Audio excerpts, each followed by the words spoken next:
Welcome, everyone, to Blood and Iron Dead Man's Hand.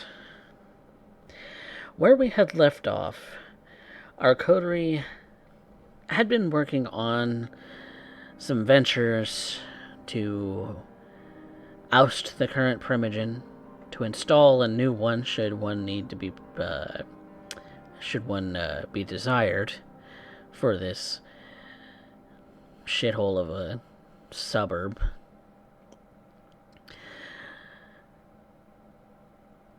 Investigations underway into the different things that have been going on as well.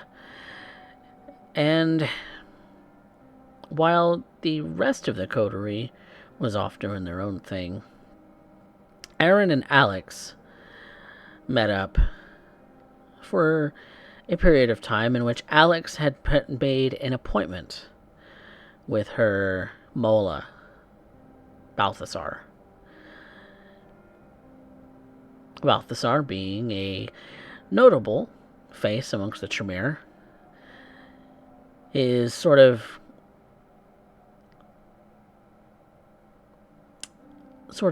cool attitude kind of resonating with some of the younger Tremere, giving him that cool uncle almost kind of feel in a way.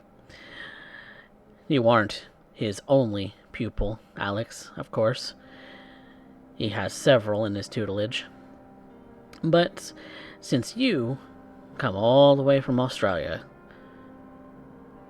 to bless the town or cities of Dallas-Fort Worth with your presence, and maybe as a personal favor to some of your grandsire, and maybe some others in the Tremere Chantry, he's taken it upon himself to educate you personally. Part of which is rituals. Part of which is maintaining the secrets. Part of which is general study. The sharing of information amongst the Tremere to make the clan stronger.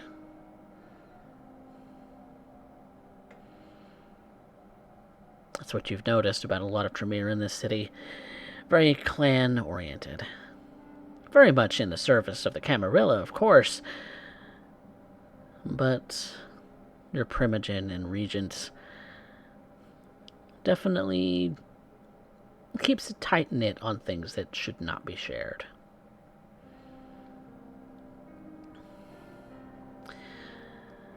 And so, for this appointment, you have agreed to meet Balthasar at a public library that is 24 hours.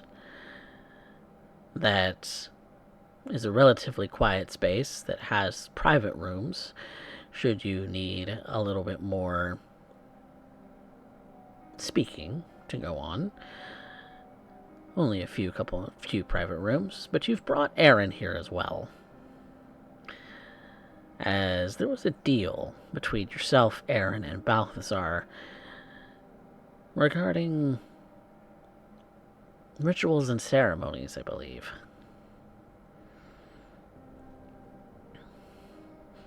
So, you've been waiting for him for a moment in the private room that he's designated. He said he would be arriving shortly when you messaged him last. So, in the meantime, what do you do?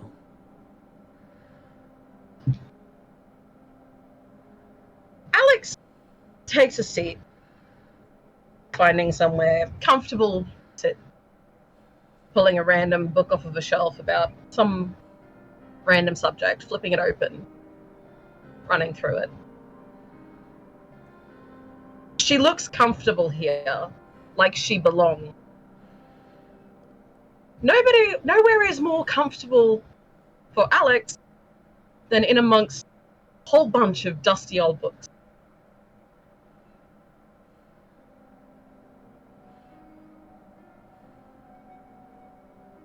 Meanwhile, I look like a quite frankly, a bull in a glass shop.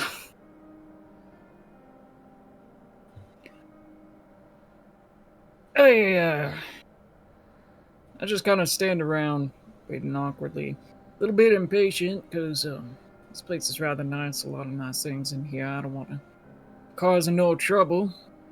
Of course, everything involving what I am comes at a timer.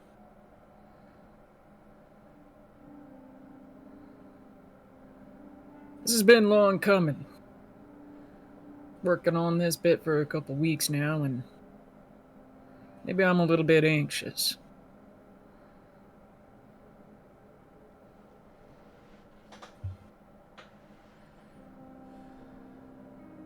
But, everyone gotta have their secrets, I guess. The biggest thing for me here is,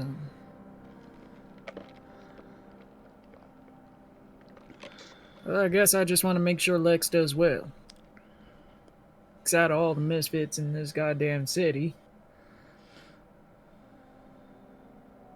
I think she's one that really belongs in the city. She deserves to have what elevations she needs. Get comfortable.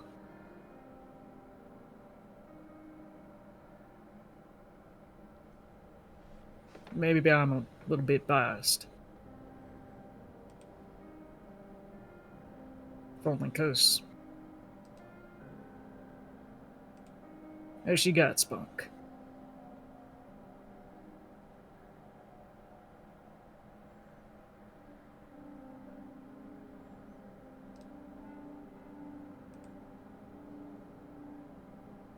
But I otherwise stand around quietly.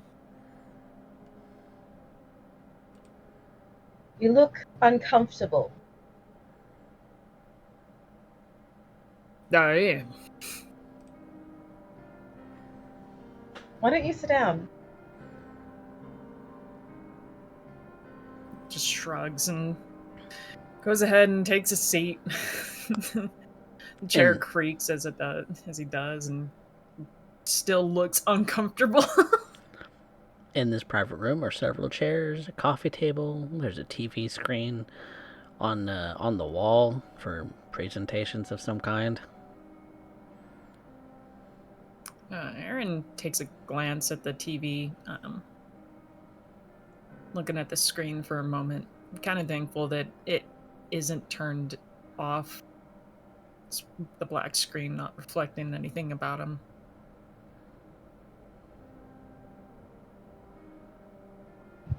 So, been here a few times. Is this actually the place, the spot? No. Oh, No, no. No. Our lot is rather careful. We like to keep our secret.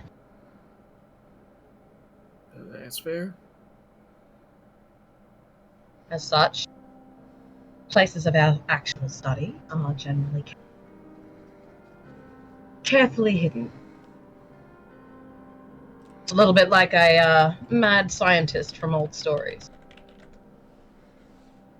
Secret hideout and all that. Kind of makes me think if that's if our lot is maybe where that all came.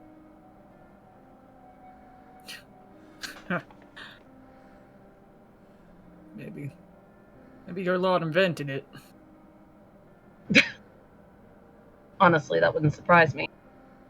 We've got quite a long history and a number of enemies. Yeah, well, I don't think any of our kind are short on enemies. No, that we are not.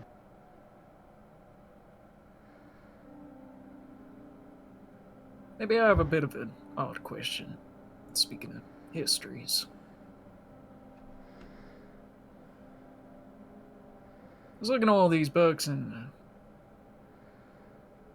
thinking a little bit about my family, and I guess I'm curious.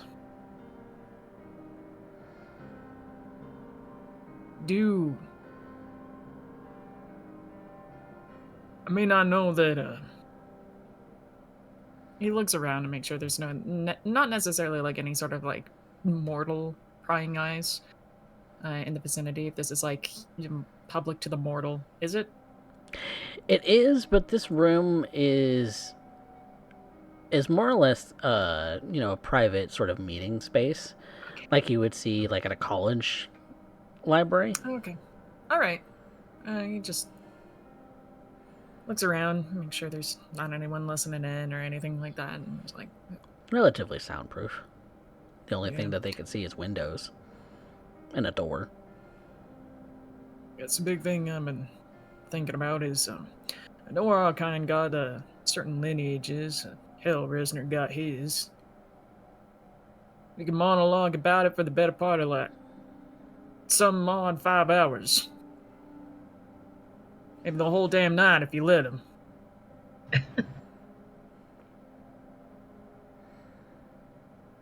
Vince never talked about it. Said it wasn't that important.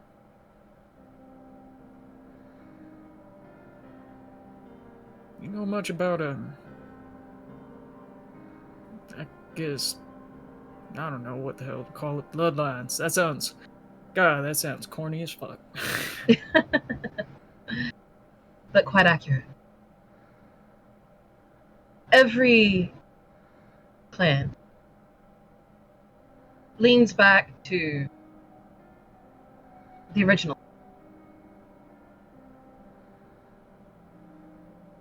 The ones who first held the namesake. There was once a person, who held the name of yours, same as the name of mine. They were the originals of us, and then, or at least the most well known. And over time, their blood got passed down. For the Ventru in specific, lineage is important.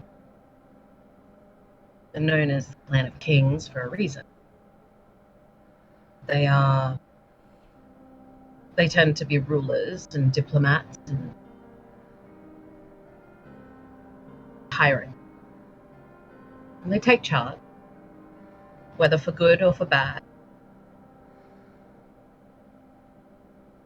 And so it's important to them, both politically and socially, and it's a matter of pride for them to maintain knowledge of where they've come from, who came before. For other clans, not so much. While there are important figures scattered throughout our history, not everybody can trace their lines back. Not everybody cares to.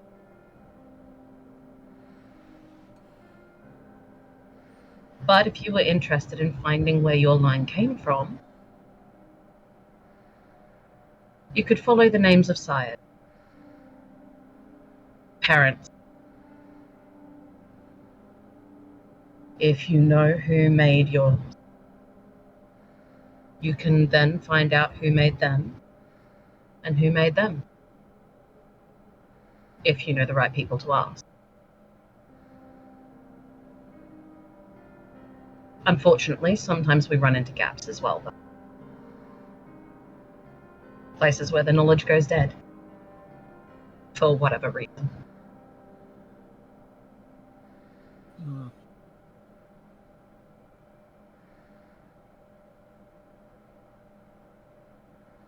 Interesting. And what about you? Me? What do you mean? Well, your folks seem to have a bit of an organization to them.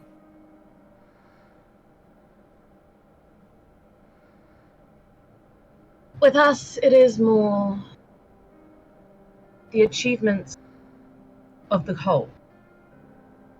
Of course, there are standouts amongst, but it all comes back to the entire group.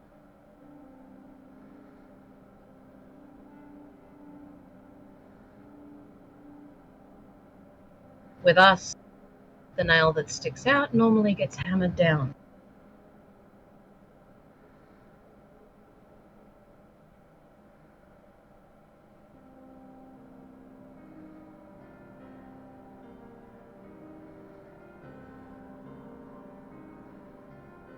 Yeah. Were you? Was I hammered down? I would say no. My pursuit of knowledge is in the interest of the entire class. Things that I learn, I want to record it, pass it down, pass it along. There have been a couple of rather large disasters that have left us scattered. We've lost a lot. There's a lot of knowledge that we once had that we don't have anymore. Whether it's because the elders moved on or things have slid out of memory. Important things. I want to find them again. I think that's probably the only reason that they've let me slide as far as I.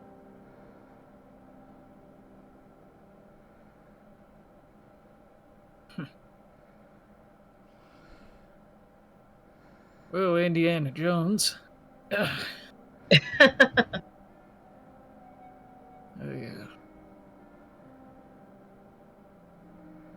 It's got me questioning now. I'm not bringing everything up to Balthazar when I could just go ahead and hand it to you. You could. But there's no guarantee I could do anything.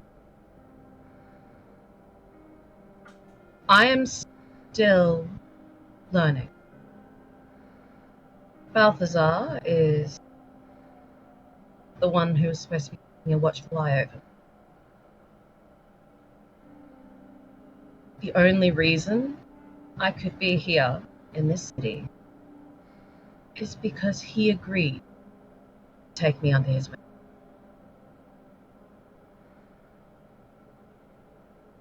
And that was as a favor to my grandson.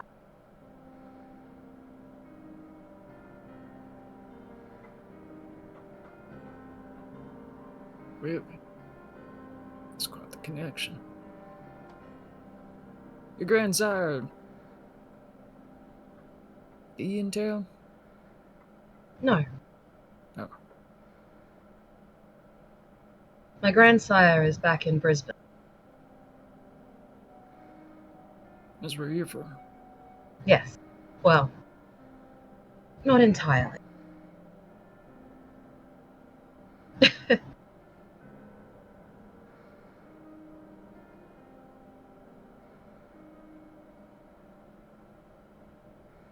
Huh. Well, I mean... Oh. I can respect knowledge for the sake of knowledge's sake. In pursuit of it.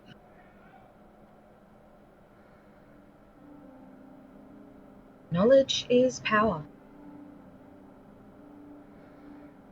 The more you know, the more you can do with it. It's one of the reasons I like Shriekster. Don't tell him I said that. He wouldn't let you live it down.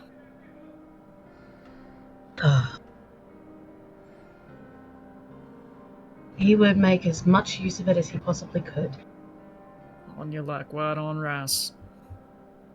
Mhm. So all of this, I'm trying to find all this information out here in essentially the boonies. Arlington. Bit of a serendipity. I happen to have some of that in my family's history. There's some things I also encountered when I was out walking around, flesh and blood, living life, hunting with Pa. I can tell you about the werewolves. Sure you'd like to hear about that one. Oh, absolutely. Would make two of us, you hear as you walk, as you hear the door had slightly opened, and then Balthasar, the man you've come to know as your mentor, Alex, has walked into the room. Evening, Balthazar. My apologies for being late. No worries. Sir. Aaron stands up and just holds out his hand for a handshake. He's being as polite and formal as he can. And you get an equally polite and formal handshake. Hey, well, I suppose I'll let Miss Alexandra go ahead and speak. Yes, because I believe that I am here to make good on a exchange we're meant to have. Yes. Didn't you and Aaron here make a deal a while back? I seem to recall something to that effect. I believe it was Boone in regards to skills of his clan. Something I would have thought a rather guarded or impossible task. How did you manage to find out what you needed to find out, Mr. Winters? Curious how you were able to sell it. Let's just say, there's a couple sacrifices made on my behalf, but it's all arranged. Told you I'd get it done, so I got it done. Well, I appreciate your gusto, but I do like to check my sources.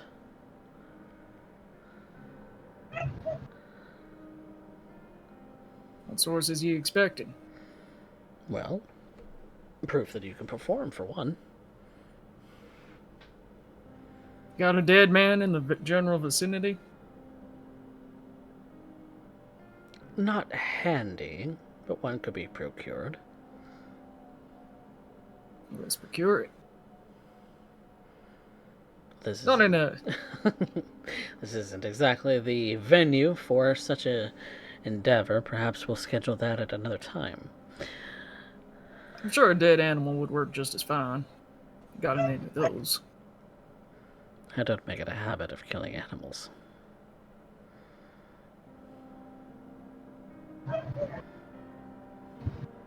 Shit, let's go scrape off some roadkill. I'm not sure whether to be amused or horrified. The answer is yes. Aaron's gonna just lead them, go ahead and go collect some roadkill.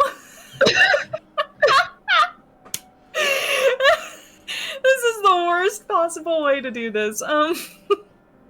Okay. He's gonna try and find the body. I'm not hearing a no. So he's gonna Alex is just here like, what? He's gonna try and find an animal body that's like decently bloated, you know, like not necessarily just like mush against the road, but maybe like It's still a whole body, maybe a couple broken bones, something like a deer carcass, whatever the fuck you can find.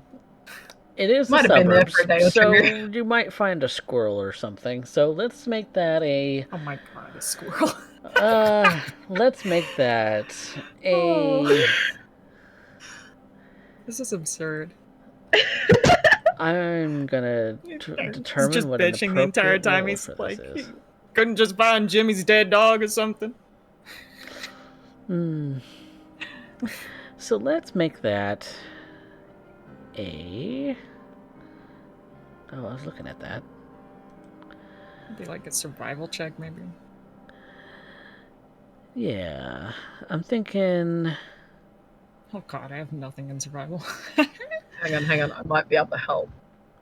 I'm thinking either a wits or resolve survival, depending how long you want to take. As long as it takes to get the thing. So I'll go with resolve. Then it'll be a resolve. Okay, I'd also like to rouse blood search this. Okay. Because, alas, I really want to succeed. And That's a alas, success. Balthasar does have a limited time frame, so we'll see how long he'll be able to stay. Depending. I'm sorry, Balthasar. I didn't even think about curving it. Okay. Make a roll. Resolve. 2. Oh! That's a crit. Oh! Oh. I don't think that could have been done any better. I mean, you could willpower and see if you can try for a double crit. I could, but I'm not going to. Willpower is a reserve that I'm going to need in the next coming nights. Fair enough. So that's 5 on a crit. I'm happy with that. Nice thing about the suburbs is that occasionally pets get trod underfoot when it comes to cars. And there is a rather day-old pet carcass. Seems if Fluffy didn't make it. Too bad. And it's relatively fast that you actually find this in the area, so you're not pushing on Balthasar's time at all. You're running through the streets to find some carcass of something to dissolve, I suppose. So, in that case, it is ashes to ashes that you're looking to perform, yes? It utilizes it. What it is that I'm using is Gift of False Life. Gift of False Life, okay. I will explain the process. The difficulty for success is 2. Okay. It does require 1 rouse check. So, Aaron enters back into the library with like a black garbage bag with a cat carcass in it. He brings it into the room, and he's like, "Smells foul." Yeah, tell me about it. I think it's been sitting out for 2-3 days. Oh, that's disgusting. Anyways, let's just get this done. Hey, is private enough? No one's gonna walk in. He goes and locks the door, and even if they wanted to, they couldn't come in anyway. Good deal. But the sooner we get that thing out of here, the better. Yep. He puts the black bag down on the table and slowly unravels the animal carcass over it. It's like kind of bloated. There's like maggots crawling across the skin and things like that. He takes... I'm going to coffee. I'm sorry, bro.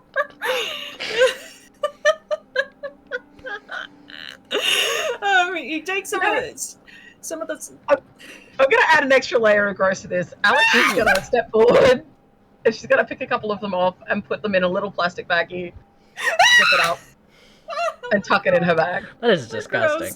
Okay. This is all components, guys. Okay. Aaron takes he puts his fingers down into the animal's throat and just like squeezes some of the saliva and like dried up gunk in there Please don't. out of it. Please stop. It's important. It's part of the process. I need bile, I need my own spit, and I need blood. It's literally in the spell. He takes out his pocket knife, alright? He slices open his palm. And then sheaves the knife. Opening up his palm with like his blood, slowly mixing with this goop, he just goes clear. Oh, now I'm gonna roll. Okay. We roll for the ritual. Alright, so this takes my discipline level plus resolve. And I need 2 successes. Yep. And you have 3. Cool. Alright, so on a win, you raise a number of corpses equal to your Oblivion rating. Unfortunately, there's only 1 around. Corpses are mindless creatures and do not defend themselves from attacks, decaying as normal for the duration of the ceremony. And what they see is, as he puts his hands on it, the lights in the room flicker. And it feels like the entire room begins to grow dark and circling around towards this animal carcass. And suddenly it just starts to twitch and convulse. Maggots begin to fall off of it as it sorry begins to fall off of it as it slowly clambers up, almost as if the animal is like the little cat is drunk. Its skin sloughs off of it as it does, and bones crack, and it comes alive. It sits on the table, awaiting. Aaron just steps aside, snaps his fingers. Off the table. Get down. And it goes.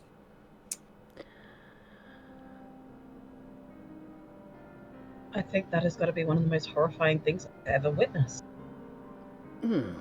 Creature meows.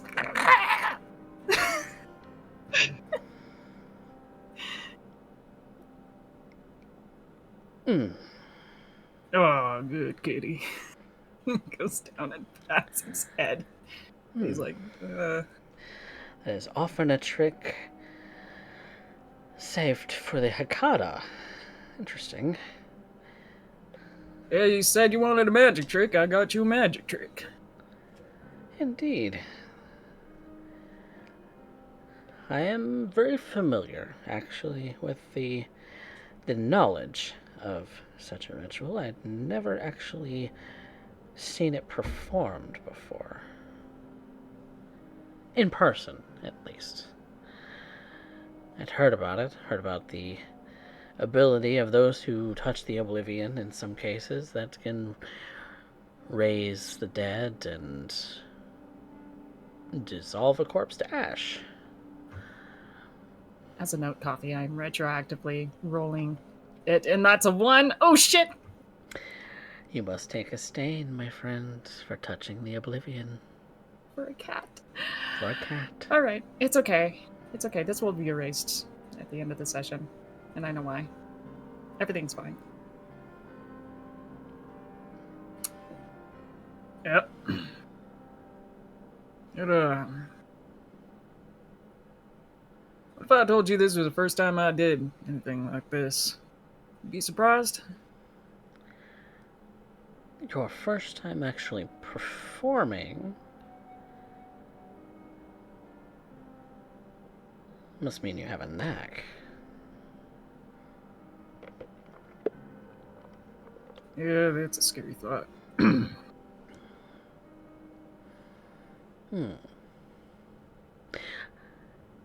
How much more do you think that's your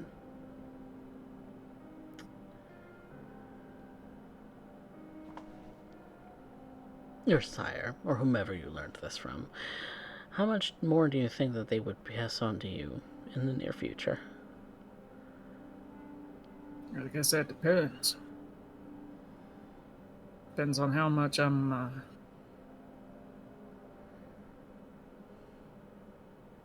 much I can prove myself in that regard. Truth is you really ought to know. Sacrifice, short and sweet. We're hunters. Human hunters. Human hunters.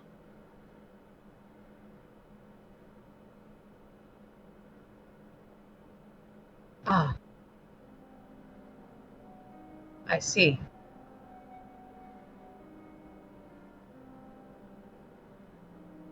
That was a trade-off.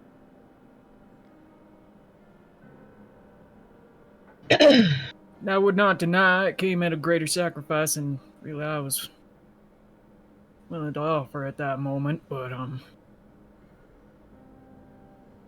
guess we're here.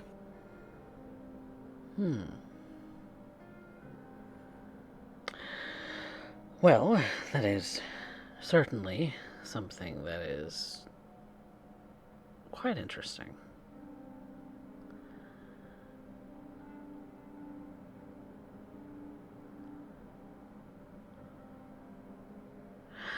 I am keen to know more. However, we're going to do that through Alex.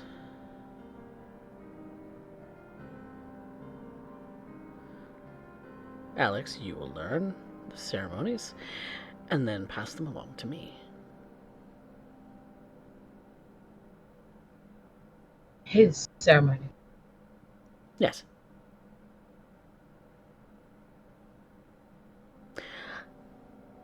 For reasons being that I cannot blood bond myself to him. Well, But you can.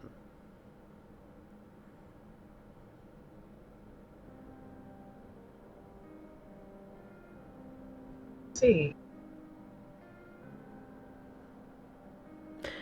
Aaron just passes a admittedly anxious glance over at Alexandria because maybe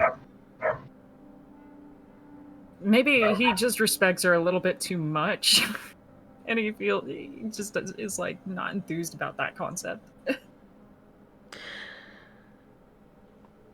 Alex, I think that you're already in a position where you could easily pick up such things, given your proclivities when it comes to feeding.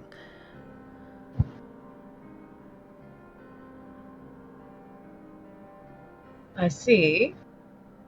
Therefore,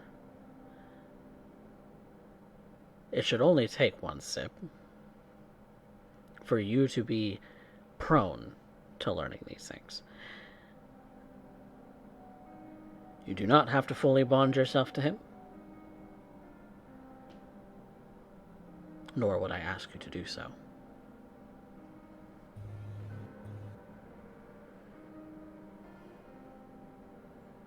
Assuming that Aaron is willing,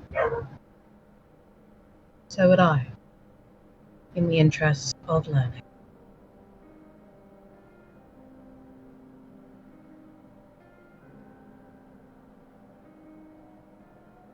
And once that first sip has been taken, any and all knowledge that you have, Aaron, should then be much easier to convey to Alexandra. She will have an understanding as to what the Oblivion is, firsthand. Very well, sir. And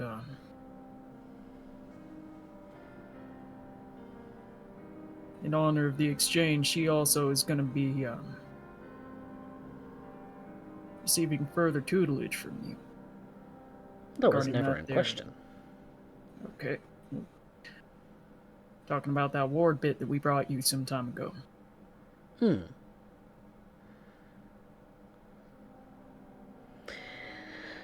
Yes, wards of all kinds will be at Alexandra's disposal once she is of an appropriate apprentice level. Oh, right. I forgot Balthazar does not know what level of blood sorcery she's at.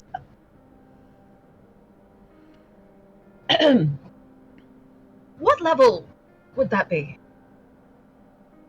One determined by our primogen. You are still considered a low level.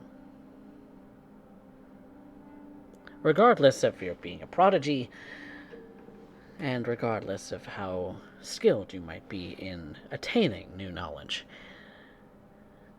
it does take many years to become the next level.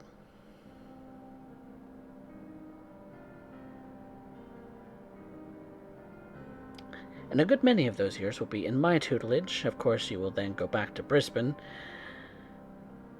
and serve your chantry there.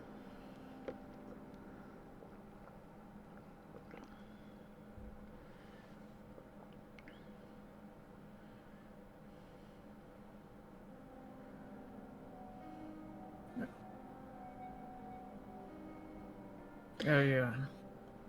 I I'm should also accepting- note that Malaeus will be kept fully informed as to your new knowledge.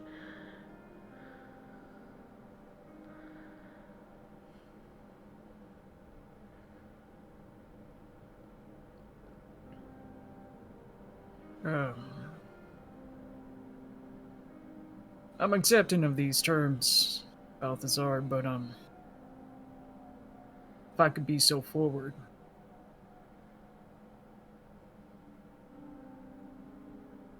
Lex is rather skilled in what she does. Oh, I'm fully aware. Perhaps maybe the Primogen could reevaluate her on sooner than later.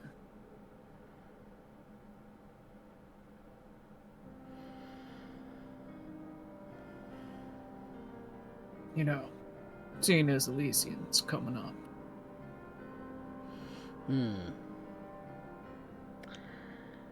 A promotion to a new level in apprentice would give her more responsibilities at the chantry, which would mean that she would be pulled away from the domain more often.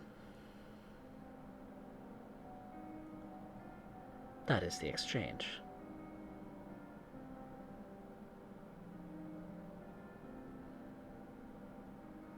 Erin just looks.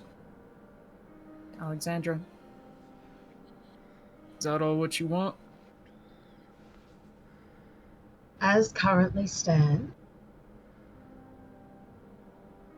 my progression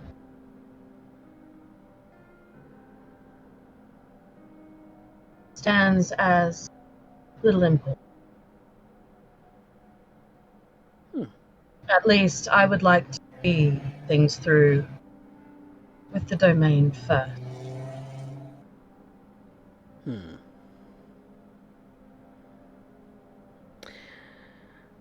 Which, if you were to pass it up now, would mean waiting 10 years.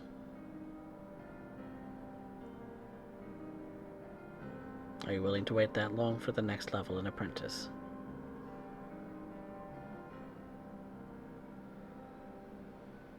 "10 years is but the blink of an eye."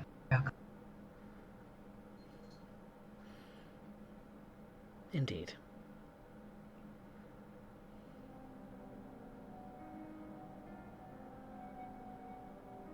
So, I feel like I could learn more staying as an apprentice for a little while longer. if that is your wish, then your studies at the chantry will be paused.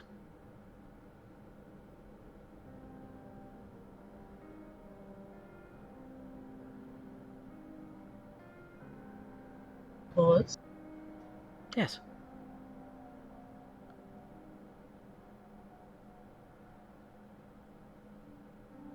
I will honor your request to learn these new wards, but at a level appropriate to your apprenticeship.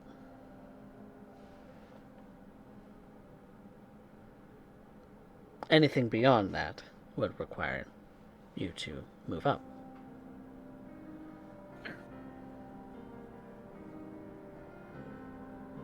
God damn it. Bex, if I can make a suggestion, I'm all ears. take it and run.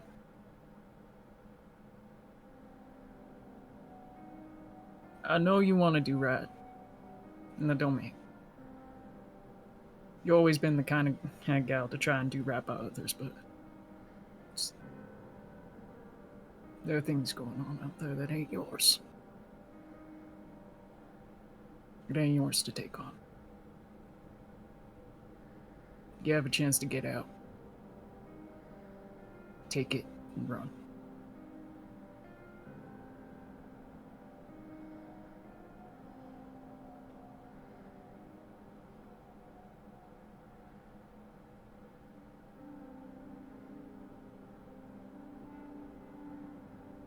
When do you need my answer? Elysium. Is it immediate? Elysium. I would like to announce your new apprenticeship at Elysium. Should you take it? I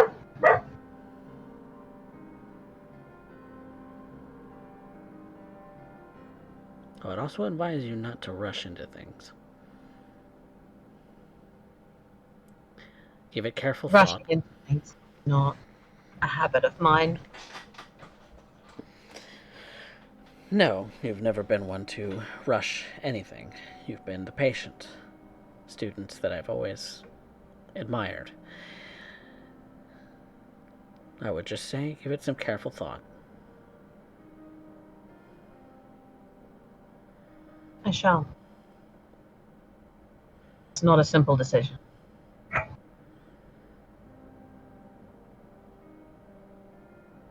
Until then, you will learn all that you can from Aaron, then come back to me with your results. Of course.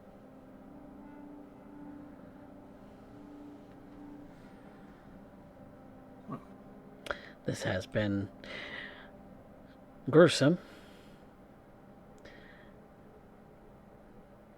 Alex kind of glances over at the cat again, like, I will simply Ugh. take my leave. It's good doing business with you, Balthazar. Be sure to clean up. Here, kitty. He takes the cat and he puts it back in the bag unceremoniously. And then And gonna be so Balthazar. much worse. He's not done. Once he puts the cat in the bag, he's gonna just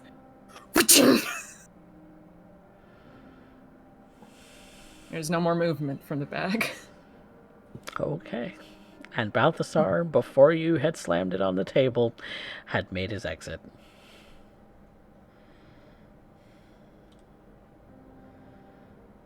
Should take me to the dumpster. yeah. That was violent. You could take it care of. Couldn't have that thing wandering around, as cute as it was. I think we need to do a reevaluation on what you think is.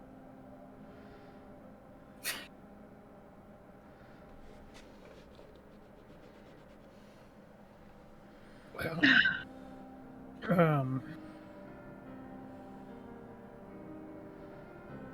why? That was not. No, I'm not asking that. I'm not asking that, Lex.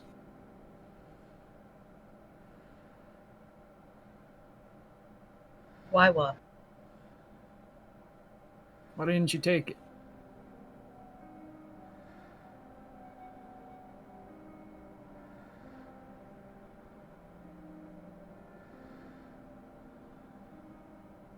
Because it is something that I need to consider carefully.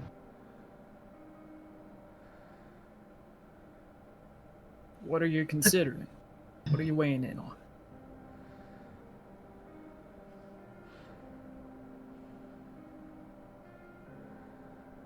Going up a level in the chantry does indeed end up with more responsibility. Quite a lot more responsibility.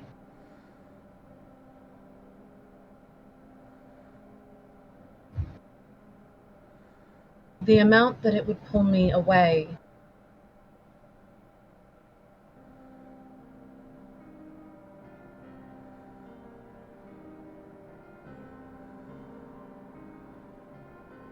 I don't know how to word it.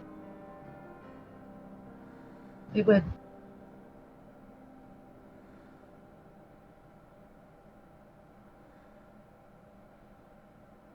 I don't think it would be helpful to any of you.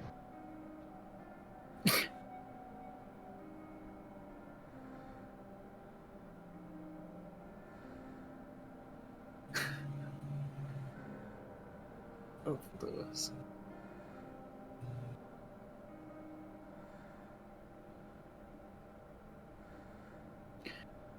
I guess I just don't really. It's truthfully, it would be your one chance. It's Seems like that now. But 10 years from now would be a reevaluation. between then, there's gonna be God knows what. It's been on the waters. The whole domain's hanging on a cliff.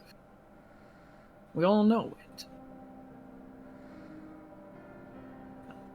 Now,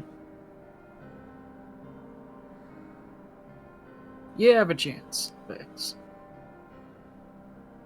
You're a good girl. You go ahead, you do your work, you try and help people. I say I want to help people, but I'm not designed to. But you are. You have the opportunity to.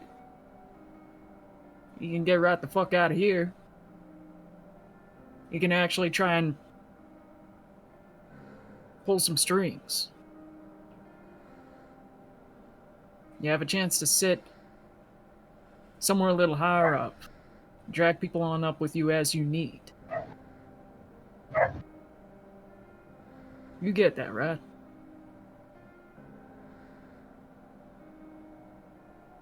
Would I be able to drag people up? At the very least, the rest of us ain't dragging you down. There is not a single person in our coterie who has ever dragged me down. Yeah, you know that's a lie.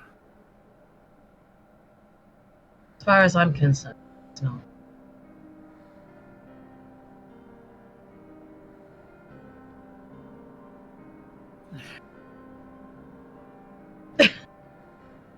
Don't think so hard on it. Leave that to me. Whatever decision I come to,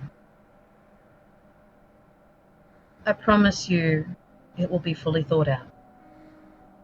Pros and cons.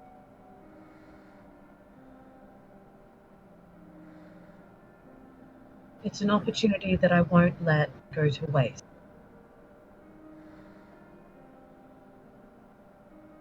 But I might find other ways. We'll see. Alright.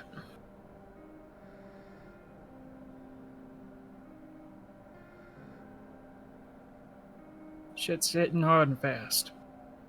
And, quite frankly, I'm not quite sure what's gonna come up in this next year Elysium. Regardless of what happens, I got you back. And I've got yours.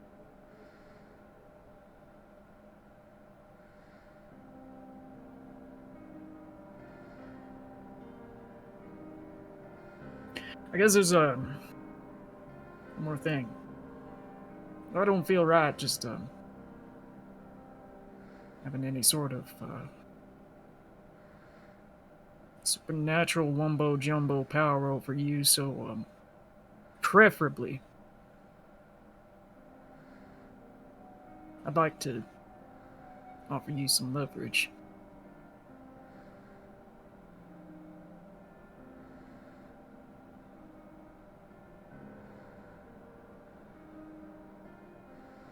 Something that you can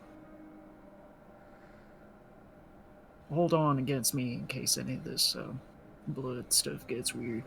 I don't know how it works between other vampires and all that shit, but I know how it works for people. I don't like how it works on people. So,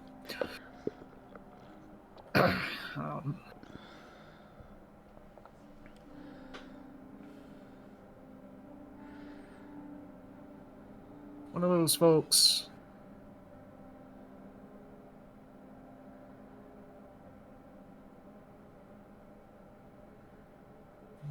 There were 9 agents. And I went to Vince that night for this zombie bullshit. There were 9 agents. You only needed one. It didn't matter if they were dead or alive, but I didn't intend for any of that. And all 9 got to him.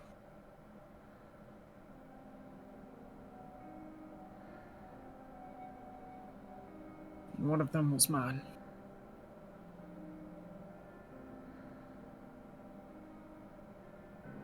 What do you mean? He was my cousin. He was with Uncle Harry.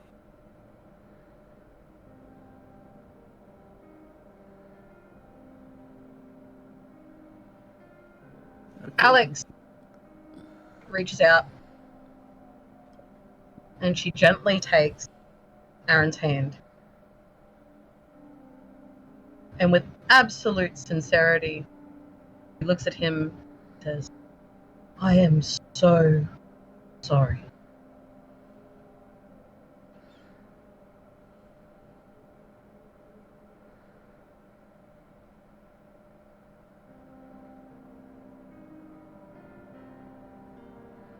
Appreciate it.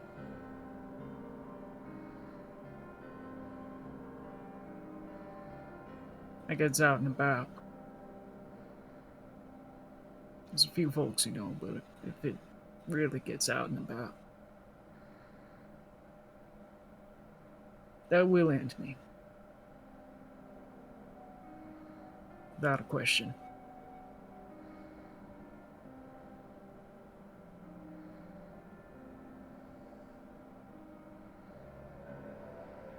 So, my blood has to run through you. You can silence me anytime you need. Keep me on a leash when I give.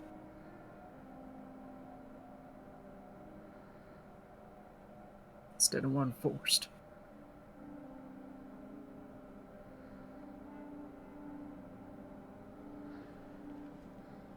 I accept.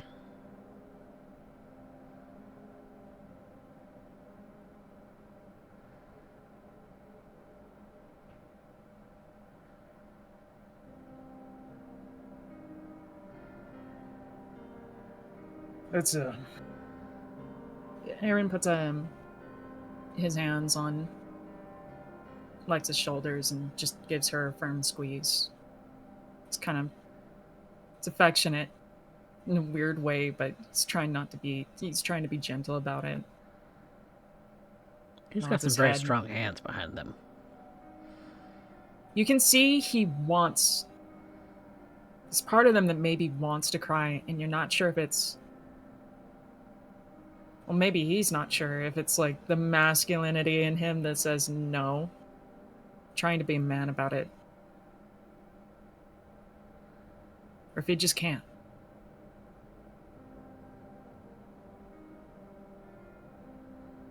It's probably the worst thing about losing cash is just...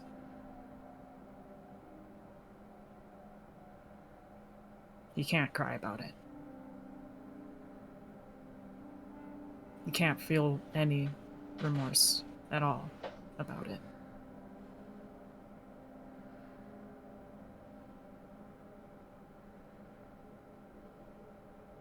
It's beginning to flicker above us. Aaron just looks up. Oh shit. We ought to get going before I put out the lights here. Yes.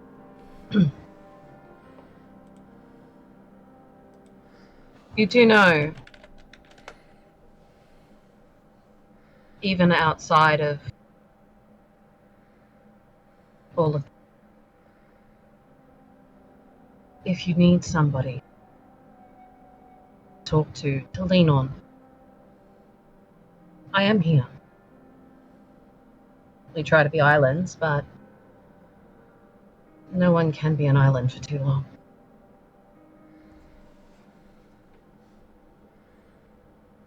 Keep that in mind.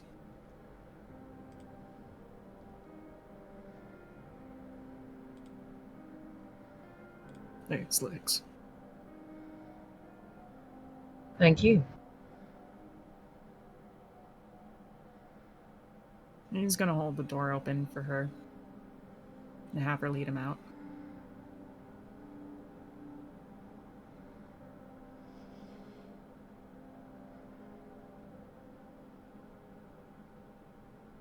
Is there anything else we needed to do in this particular scene? Are we going? Well, No, I think we're going. We're going. was there going to be a sip of Aaron's blood? Probably somewhere a little more Private. little more private, and a little more, little more away from all that. Okay. You head back to the domain. What are you pushing? All right, I'm just whatever, saying. let's do this. I was just saying. Is this Just wanted to make sure that you actually take your blood bond. Oh my god. Yeah, this is gonna have to happen. Okay. Yep. So Alex takes... It's gonna be a thing. Or, yeah. Alex, you're gonna take 1 dot in blood bond to Aaron. Probably. And Aaron, I need you to rouse. Oh my god, what?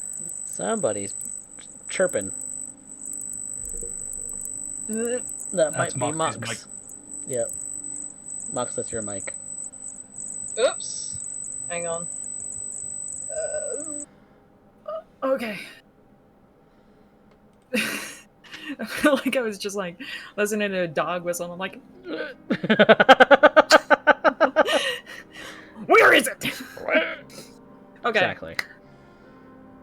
Aaron, I imagine Aaron would have them go back to his haven, the church. Okay. At this point, funny enough, Alex has probably moved in quite a few things at this point to assist with the research. Yep. Basement has just been taken over. Yep. Exactly. She has essentially moved in a little bit. And in this moment, you have your privacy to be able to initiate the blood bond. Alex, you would be one dot blood bond to Aaron. Aaron, I need you to make a rouse check for the blood spent. Set the scene. When they return to the haven, Aaron follows Alexandra downstairs towards where all of the records are kept. He's gonna walk up behind her, kind of impress himself up against her.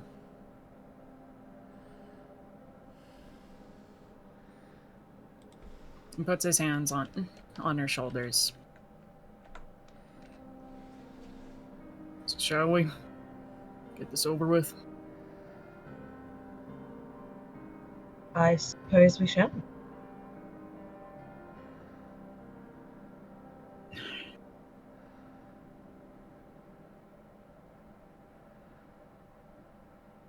you mind if close your eyes?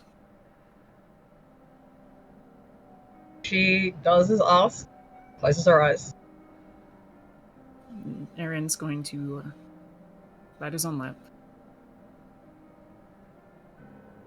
From behind, he's going to gently direct Alex's chin up to him. And he's going to press his lips up against hers. She actually opens her eyes, very surprised. She lets it happen. Yeah! She doesn't pull away. And she returns it. Yeah! I don't get hungrier. We love that. We love that little touch of romance. I'm not hungrier for blood, but Hey. Okay. Well, I think that's a fantastic moment to end the night. Alex and Aaron spending the rest of the morning in Alex's basement, or Aaron's basement, rather. It's our basement now. Their basement. Their basement. Oh God. Where oh my Shriek God, and they were Dorian. roommates. Oh my God. Where Shriek and Dorian are off doing their own thing for the end of the night, I think. Spending the last of the night cooling down from whatever else has happened. So we're going to be right back, everyone. We'll take a quick break. And when we come back, we'll find out what the whole coterie is going to do on a new night. So we'll be right back, everybody.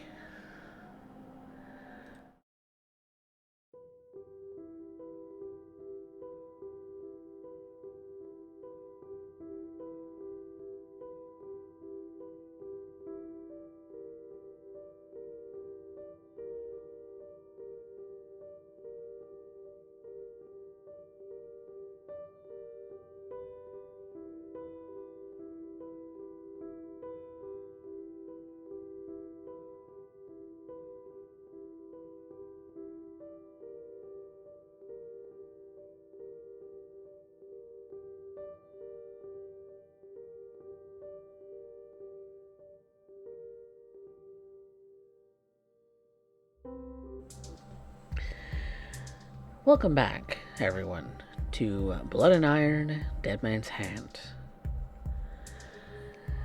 A new night has come to our kindred. Alexandra and Aaron spent the morning in Aaron's basement.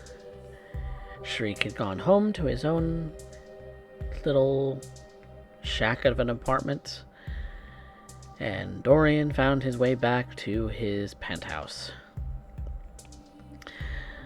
The morning came. The rest of the world went about their business, going to work, going to school, going to this and that of their daily lives.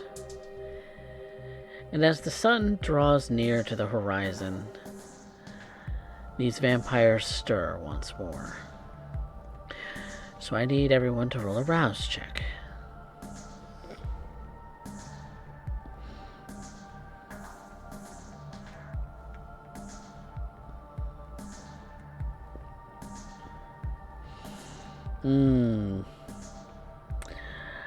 Aaron and Alex are hungrier for the effort.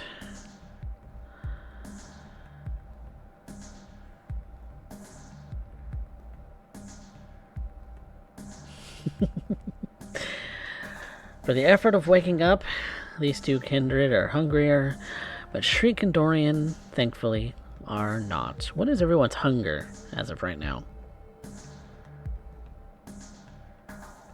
right. Alex, shit's getting a little bit out of control. Those there tasty snack thoughts of Aaron are starting to really get loud in your mind. Last night's little taste was not enough.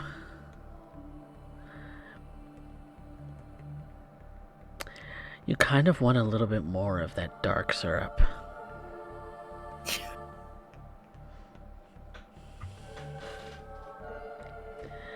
But, for now, no blood is visible, no blood can be smelled. You're in the clear for the moment.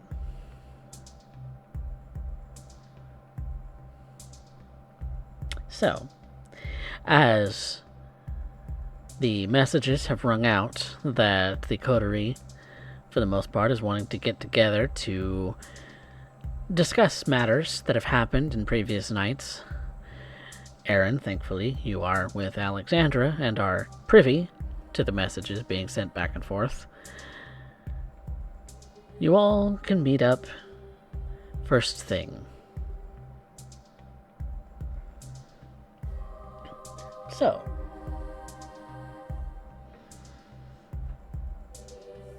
the four of you have arrived at the gazebo where Dorian's apartment building, the penthouse of which being his residence.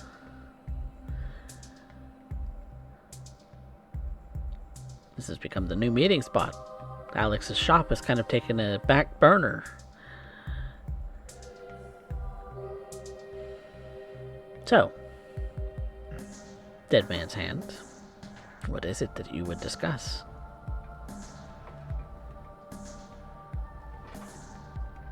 Dorian will just be standing out waiting for everybody to arrive.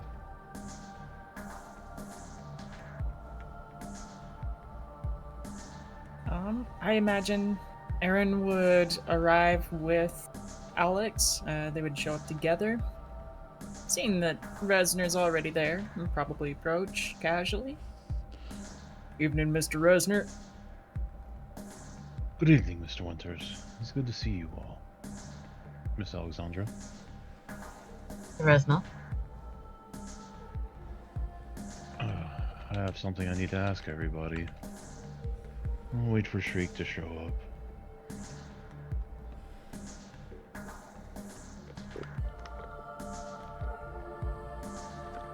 Shriek, How are you two doing this evening?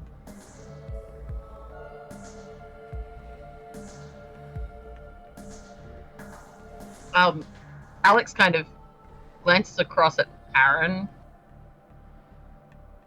I'm fine. How are you? Busy, but it's acceptable. I'm happy with some of the progress we're making.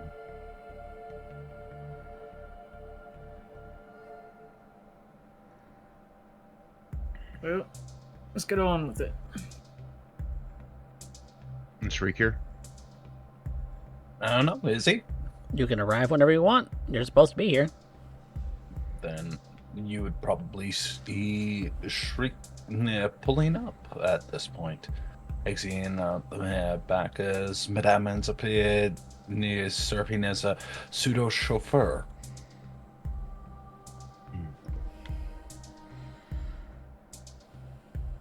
Thank you all for meeting me tonight. I seem to have a conundrum. 2 of my tenants went missing, and your former coterie mate turned attack dog is very interested in their whereabouts.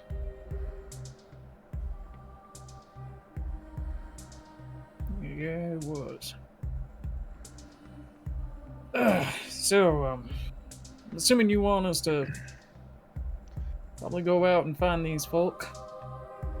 Yes, I believe it was Monty and what was the other guy's name?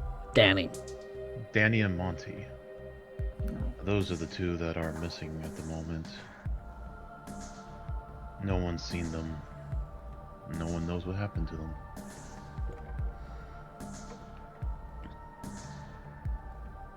There is a look that passes across Alex's face, and she kind of glances across the tree.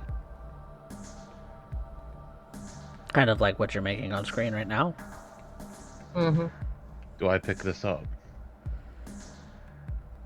Well, if it's about as obvious as Mox has been making it, yeah. She's not doing so well at hiding it at the moment. Dorian's just going to sigh. I was afraid that I was going to find something like this. What is known?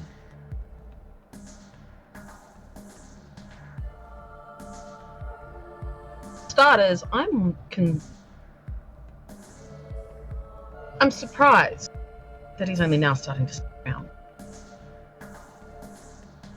You know, there have been rumors about Danny and Monty's disappearance for days now.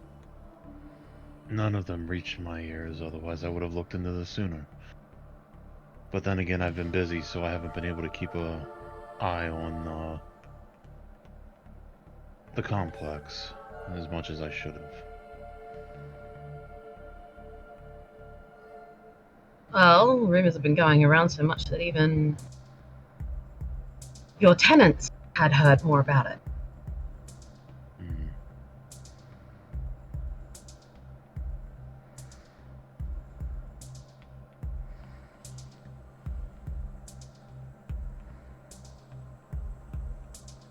Yeah. So what do you guys know? What was it that Frankie had told me? Frankie said something. Sorry, I'm just trying to find the...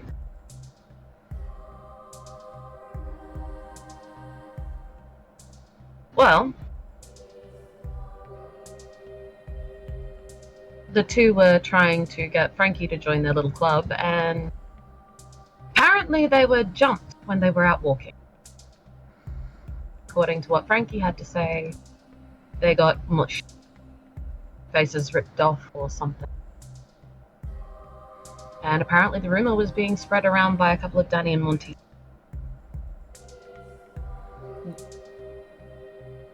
Marched. Squish. Squished. Can I insight check this? Yeah, I'm gonna have to roll against that. Okay. It's most of the truth, but there is an omission there that Alex is keeping behind. So that's going to be a manipulation subterfuge. Dorian, a wit's insight.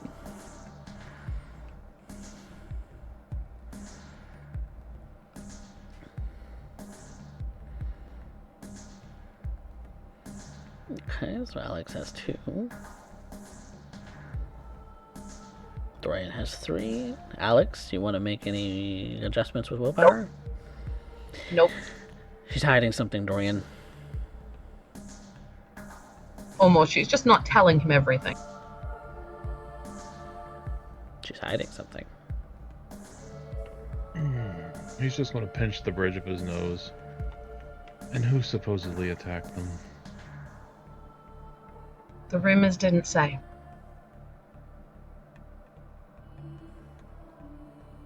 Based on those rules, Dorian, you would know that's a lie. Well, that's not a lie, it's just a mission. The rumors didn't say. But she saw it. Technically true. Still a lie. It's Still a lie a by lie. omission. It's a mission. Still a lie. There's something she's not saying, and she's looks hesitant to say it.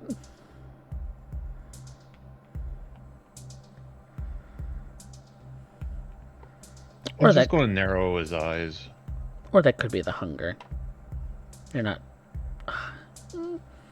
There's something there.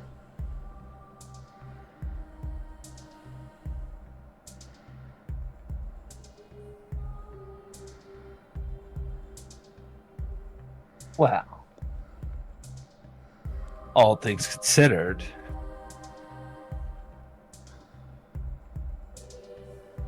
it does end up begging the question as to why is it our problem again?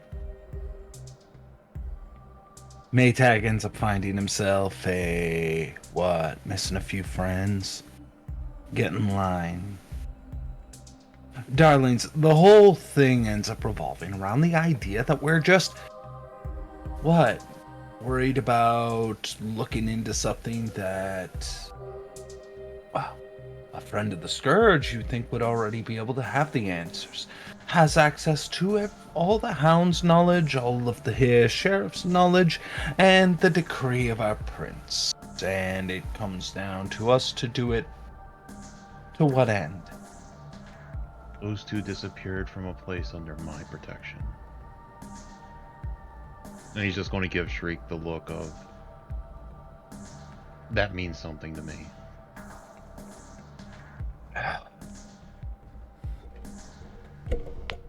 Well, if that's the case we're going to end up running with, let's see here. Yeah, I might know something about it. Situation's complicated. Since when is it ever simple? Okay. If you're going to do it, you're going to have to end up undermining our Hound. You're also going to have to undermine a few Primogen outside of our domain, which, you know, that's always fantastic. Especially those who really don't like, well, our current regime in charge. So, then I ask you, dear Blue Blood, where do your priorities lie? The simple matter of the fact is that Maytag, as you call him, is out for blood. Finding out who squished his friends and informing him keeps him from poking around and starting fires. We do not need an unknown in what's already a volatile situation.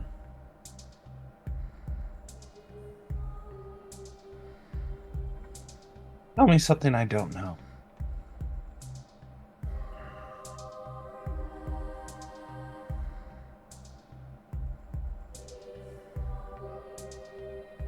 I betrayed the trust of one of our coterie mates. Who? Aaron.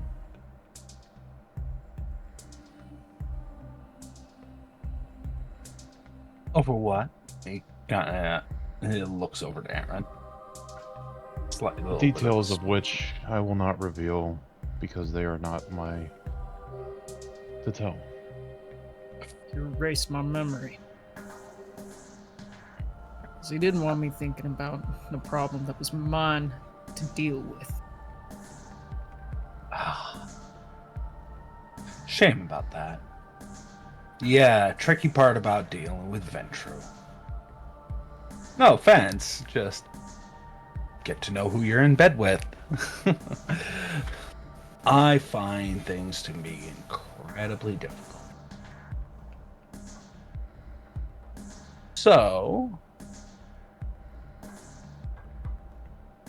I hate to end up selling out a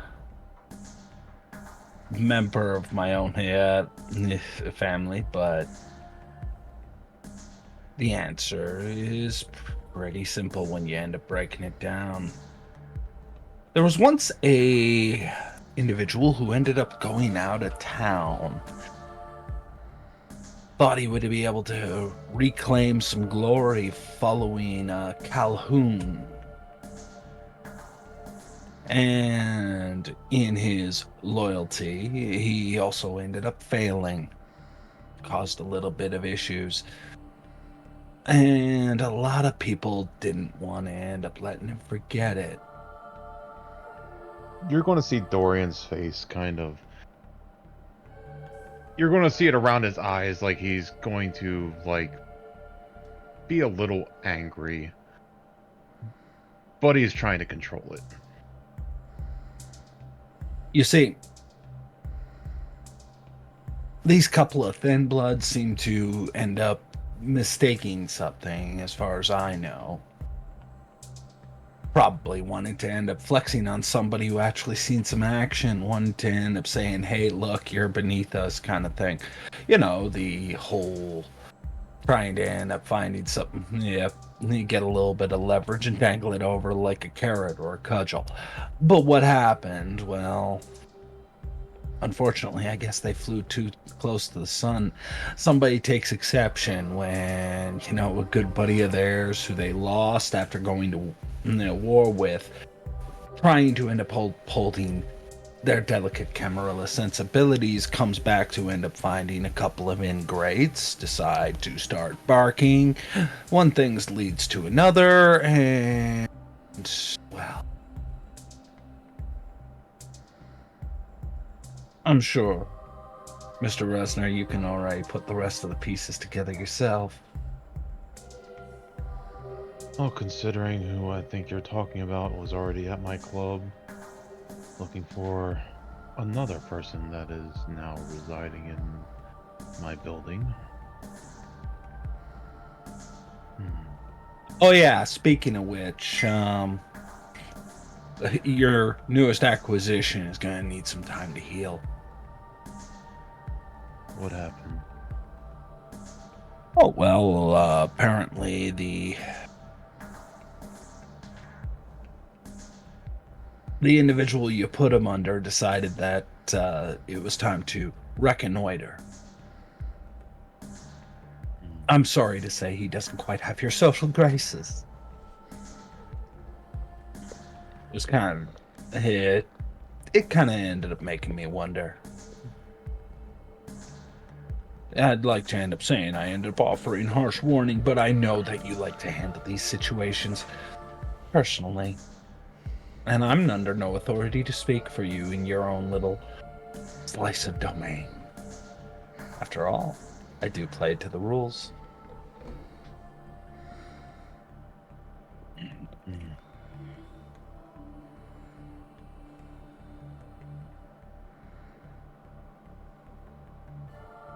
Thank you for informing me, Shriek.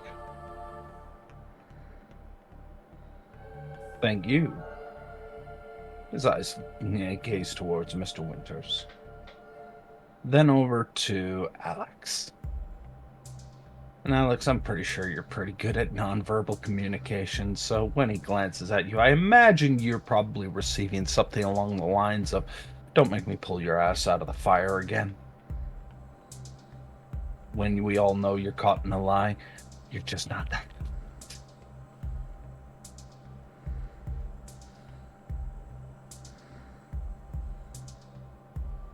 Well, what do you all have on the agenda for the evening? Well, I gotta end up looking into your new tenant. You're the one who wanted me to end up finding out what I can find out. You made him easy to find. That's a plus. And he's already got a few people he's already got a little bit of a chip on the shoulder with. Though what's left of his shoulder, I guess you have to go and see yourself.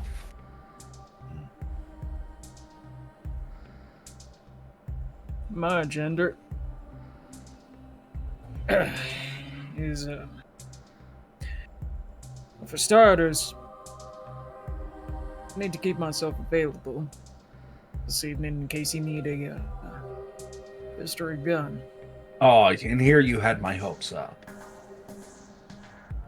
But I did actually have a question for you, Shriek. Senpai noticed me. Don't do that.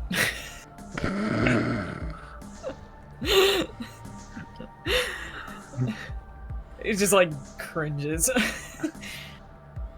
Alright.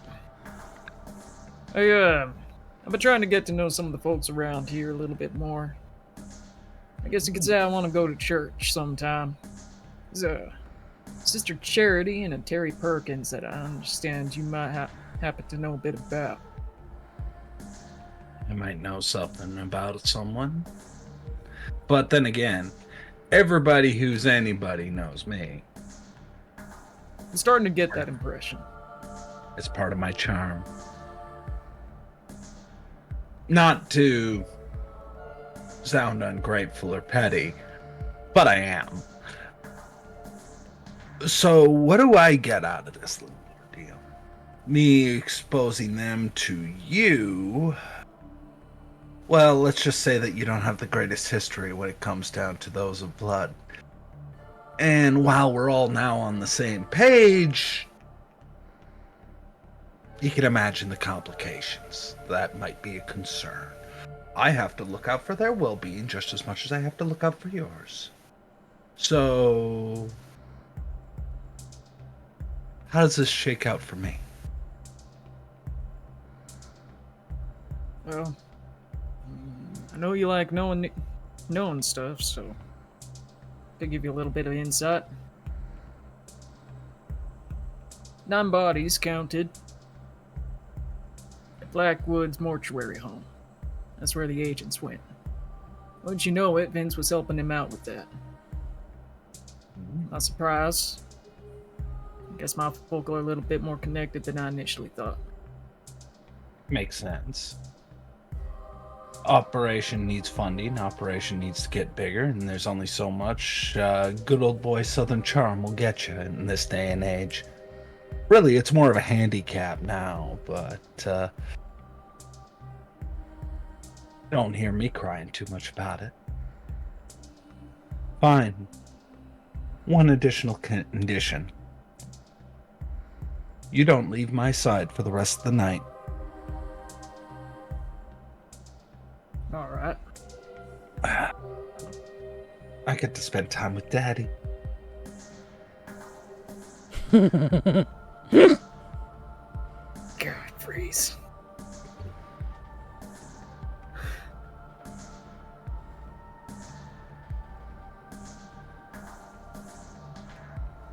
Alex, you gonna be alright now all on your lonesome? I can always send you some help. Oh, I'm fine. Okay. I have a few things to get done on my own. Well, try not to bleed out too vigorously. It's not that time of the month, is it? It's always that time of the month, Shriek. Goody!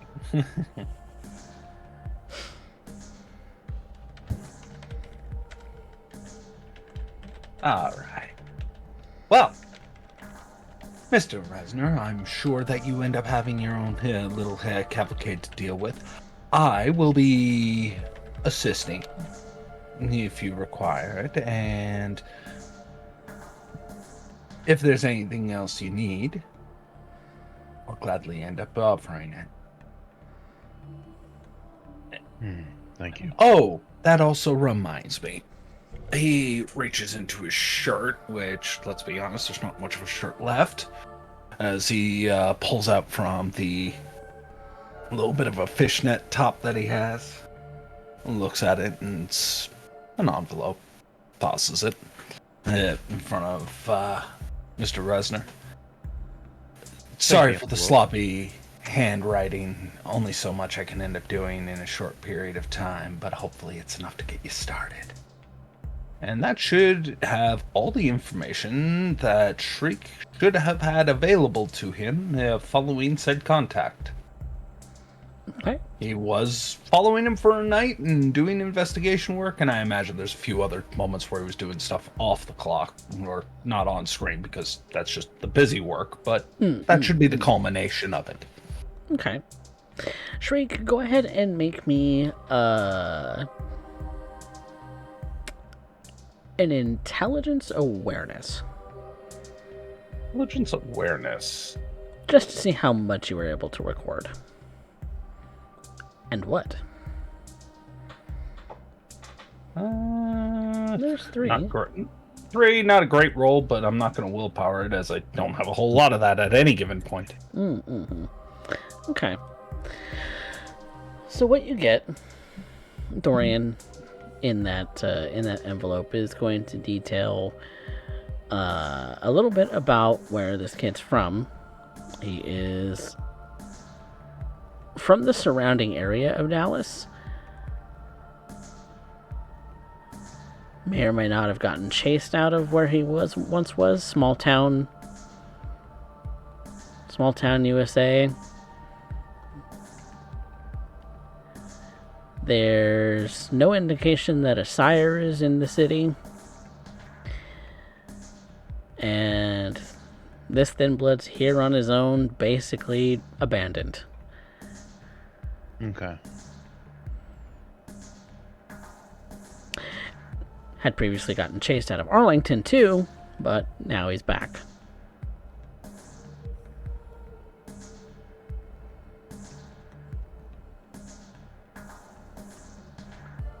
So far as skills, he's a high school education, not much else. Worked a dead-end job at a minimum wage place up until he was embraced and had to leave. So no real job experience either. Okay. Kid's a dead weight if you can't fix him.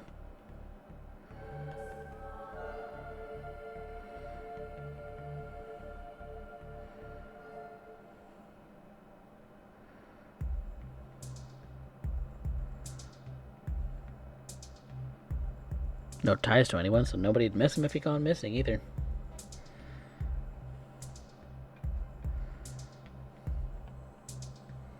And that's what you know. Okay.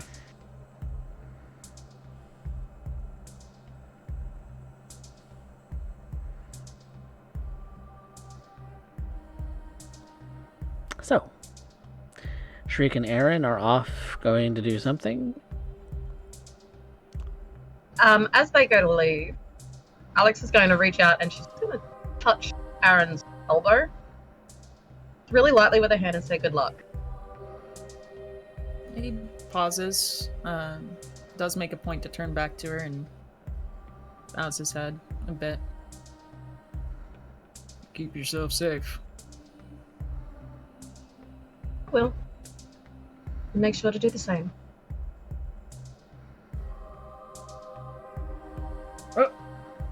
Tandem wrist walking around these parts. Can't promise nothing, but I'll do my best. I stop by the car, tell Madame to try and end up keeping an eye out for when I'll be in touch. Specifically, I want her to keep an eye out on the new Thin Blood. Hate for something to happen to him the first night he moved in. And, well, take advantage of the fact that you have hired help. Make sure that you end up having multiple eyes out at any given time. It's helpful. I'm gonna wait for Shriek and Aaron to walk away. And I'm just gonna walk up and stand next to Alex as we're watching them get in the car. You know, Alexandra, I put a lot of trust in you. Please don't keep lying to me. I don't make a habit. However, there are certain things that I can't speak of.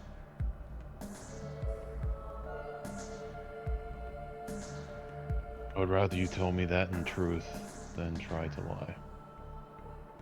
I didn't exactly lie. Told you readily available information. Frankie did tell me that. Just didn't tell you everything.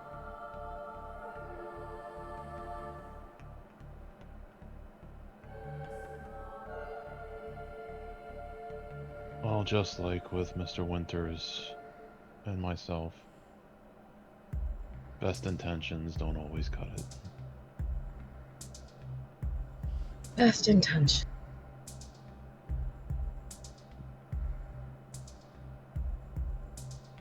It's not best intention. It's making sure we don't get shot in the foot again.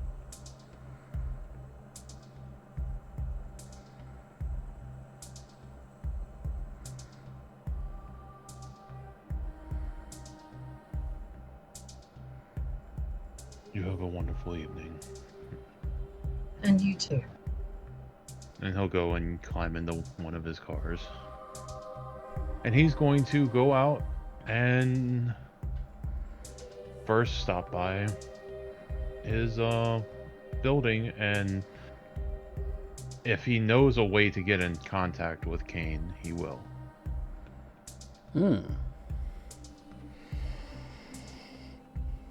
Arcane is not a terribly hard individual to find.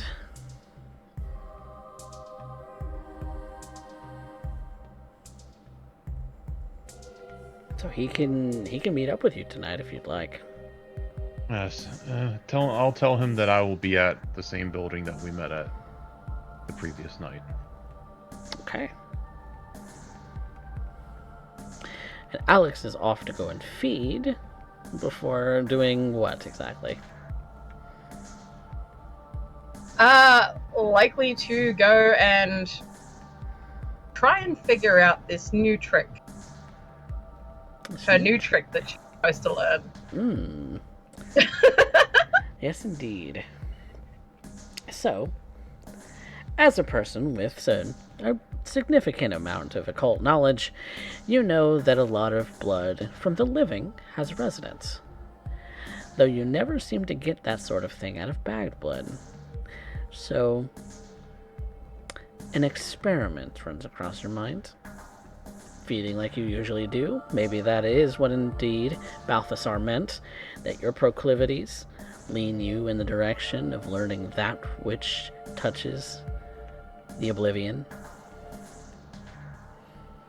So, let's go ahead and get that feeding roll out of the way. See if we can't get that taken care of with no mess. And you get your Capri Sun. Yes. Yeah. So, Doing her usual thing of calling a friend. calling a friend, ordering takeout. Yes. Do I get the modifier on that? I can't. For contact? Yeah. Is your contact criminal? How many dots is it? I think it's only one. Okay, then you can add the 1 dot. Yeah, black market contact 1 dot. Yep, I will allow you to add it as a bonus.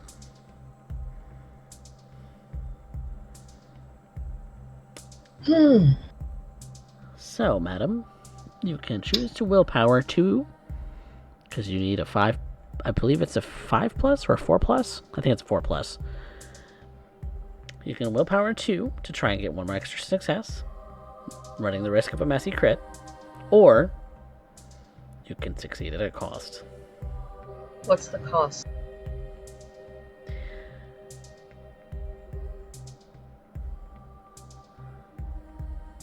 That's a good question. That's a very good question.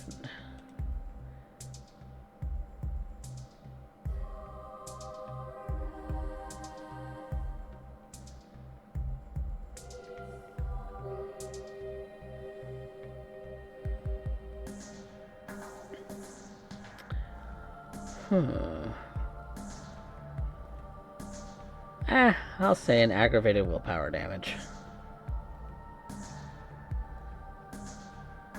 You know what? I will take it. Okay.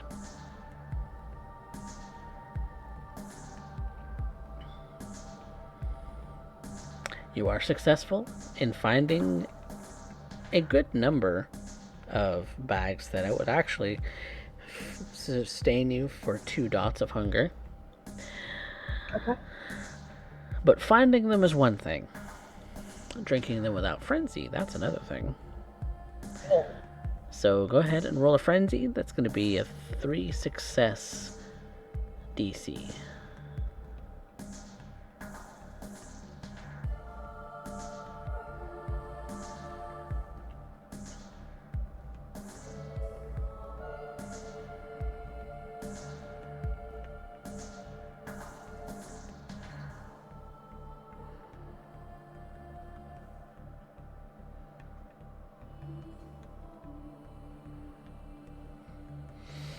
No modifiers.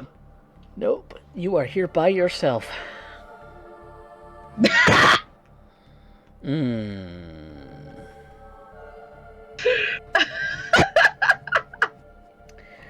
So you satisfy 2 points of hunger. But you do so in such a way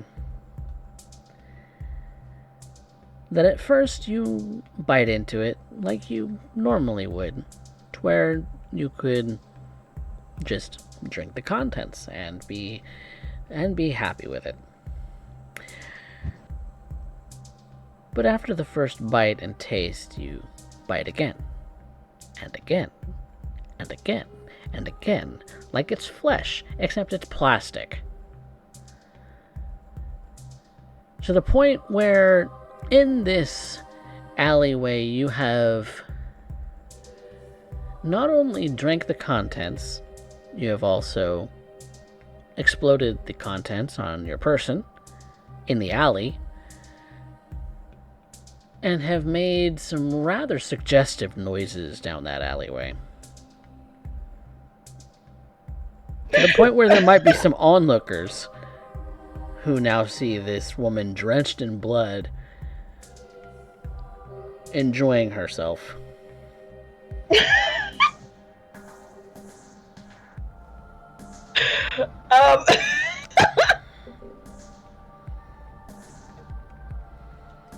I'm going to say her back was probably to the opening of the alley because she's not that dumb. But also, you don't have complete control of yourself. And by the time you have drank down your supper and have, while it's not tasty, have enjoyed some of the bits of euphoria that do come over you as far as a bit of hunger taken care of, there is someone who has spotted you and is taking pictures of your bloody self at the bloody alleyway.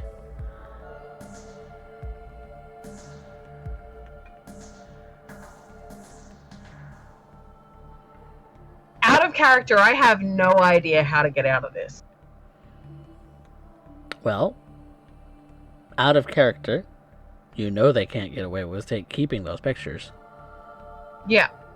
You know they can't get away with having seen you drink down blood bags. Because, well, not masquerade preaching, but it's extremely weird that it's all over you and the alleyway now. Extremely weird.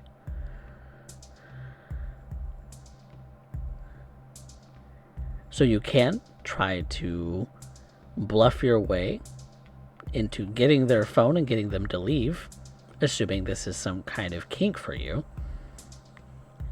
Or, the easiest way to get rid of a problem is to kill them. Yeah, and she's kind of not down for that. Simplest solution. I am providing you with choices. Or, you can simply let the cards lay as they may and just walk away from the scene.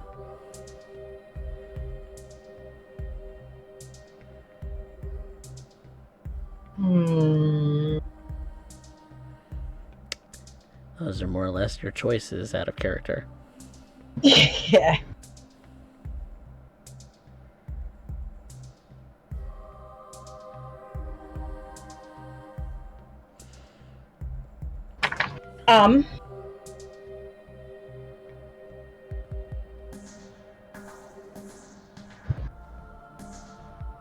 She's gonna go with trying to bluff her way out of it.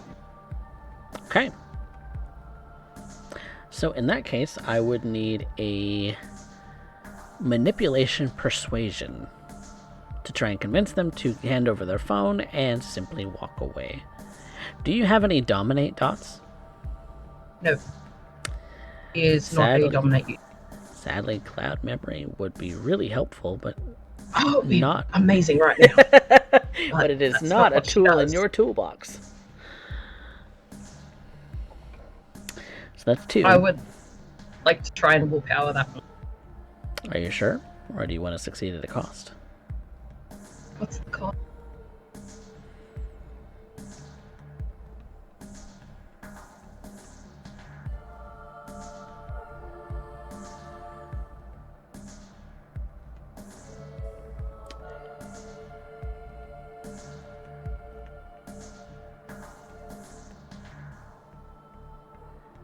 You have to make another rouse check. You know what? Because to convince this person, you have to touch them.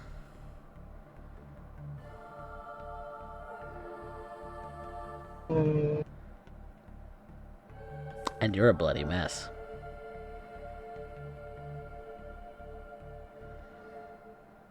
okay. Fuck! You have activated Blush of Life. Mm-hmm. So for the benefits of this scene, you will have that ability.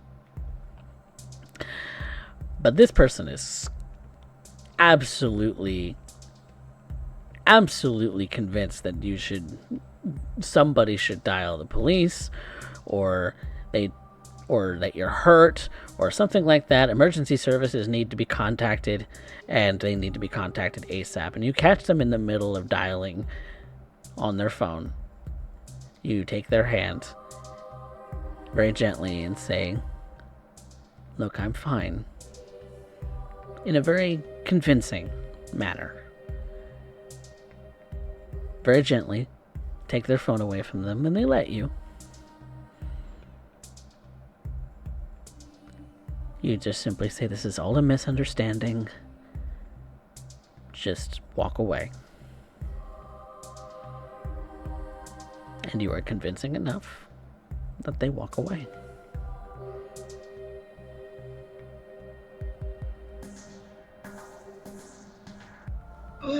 But damn, are you sticky.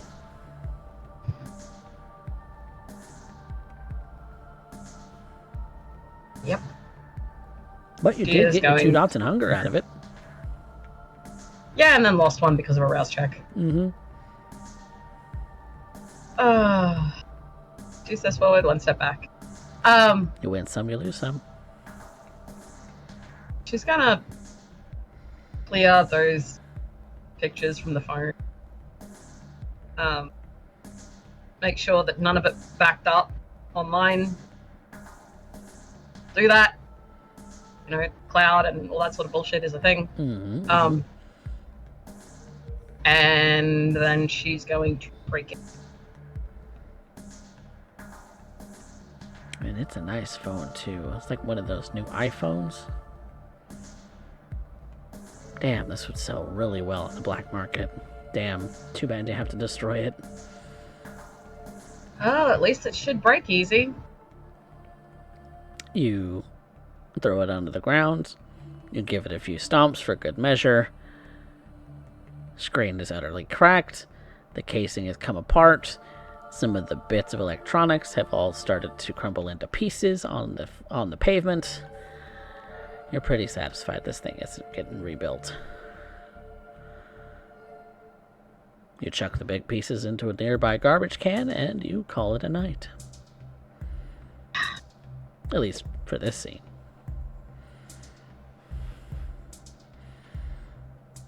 Walking away in a bloody mess, getting your car somewhat drenched. Maybe you have tarps for these kinds of cases. Maybe you have spare clothes or something to sit on, like a towel for these kinds of cases. They seem to happen more often than you would like.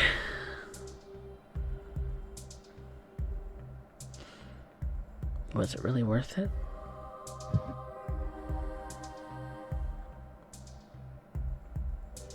I was gonna have to do it anyway.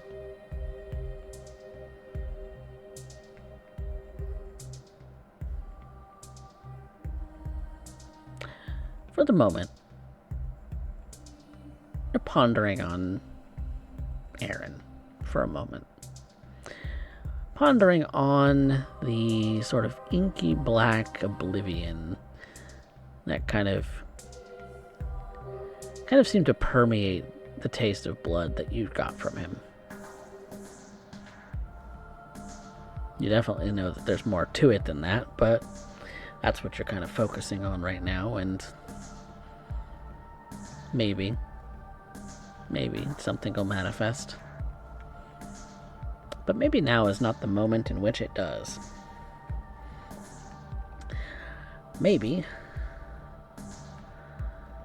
maybe we're checking in with Dorian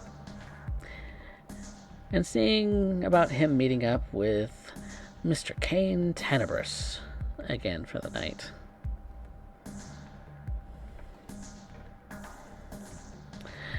Which isn't terribly hard. He's usually patrolling somewhere in this area anyway, given that the Scourge primarily functions downtown, and he meets up with her every once in a while. But for now, you are his entertainment. Mr. Resner?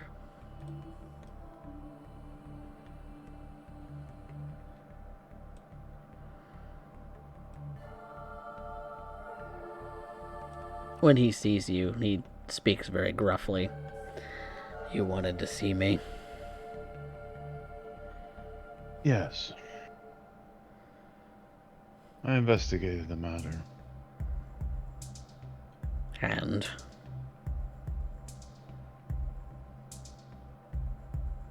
And I may have a lead for you to chase down. That was rather fast. I bet you got Shriek on it, didn't you?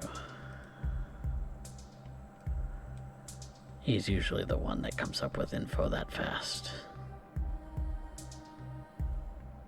That is one of the benefits of sharing a coterie with him. As I'm sure you can remember. I do.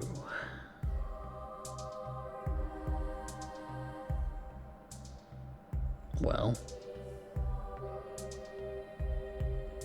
Someone has been a thorn in my side before, and actually chasing another person living in the same complex. I do not know for certain if they are the ones that attacked your friends, but the rumor mill is that they were torn apart. Torn apart, Mr. Resner? Something along the lines of their heads were crushed.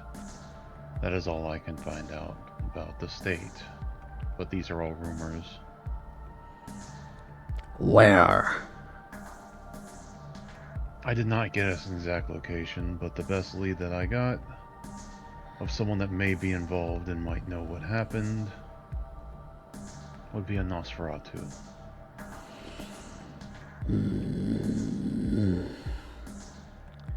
Name of Mangle. Mangle. Are you crossing games? Because Mangle is not a game, not a character in this game. Wait, who was the? Oh wait, wrong game. Sorry, wrong Nosferatu. What the hell was the asshole's name?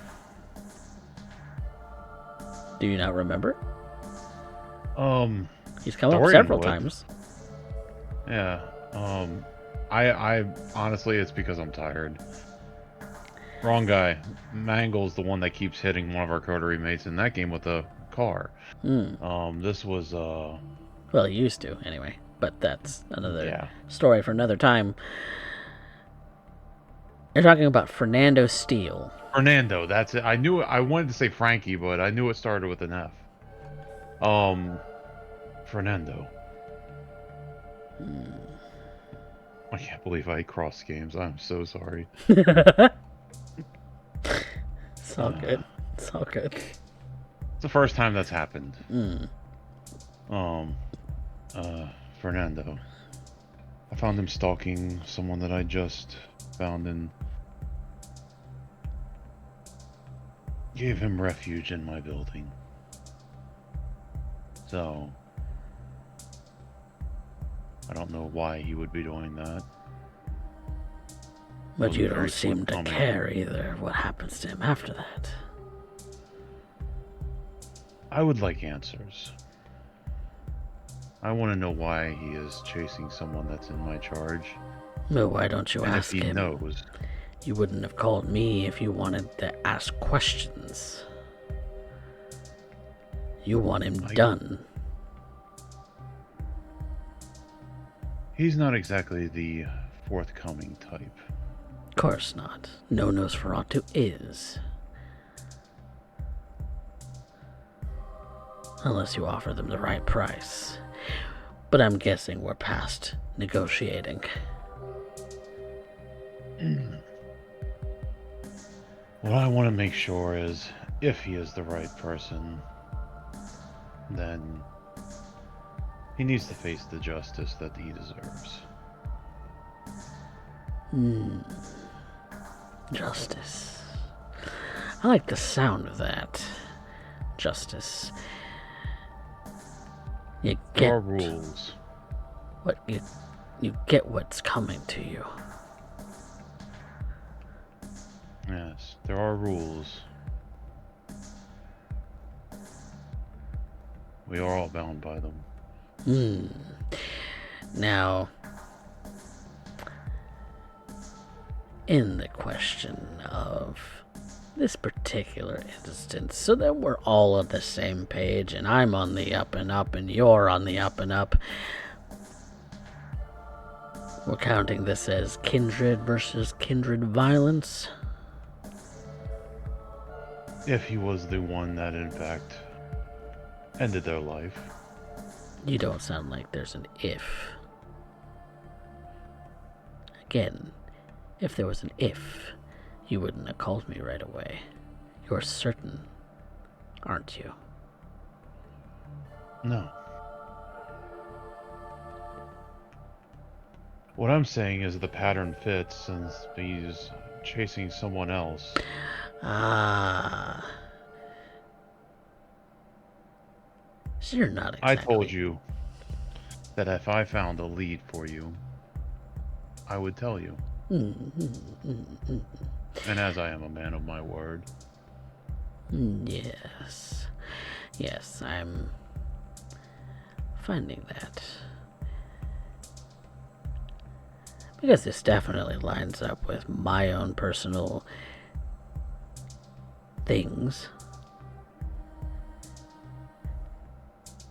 So,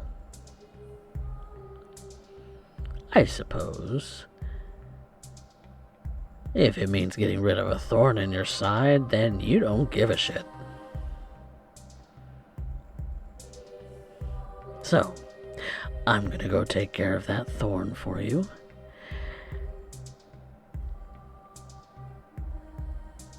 And we'll find something to cook up when it comes to masquerade. You do what you think you must. You are the first stop on my agenda tonight. Pleasure doing business with you, Mr. Resner. As I said, there are rules to follow.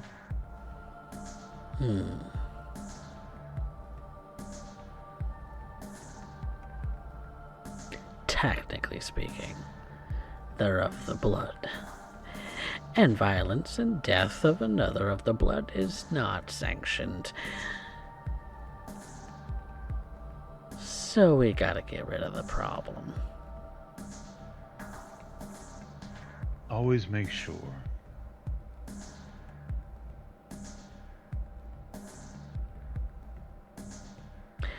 You don't call a scourge to make sure. You call a scourge when you want it done. You call a sheriff when you want the investigation. Where do you think my second stop is tonight?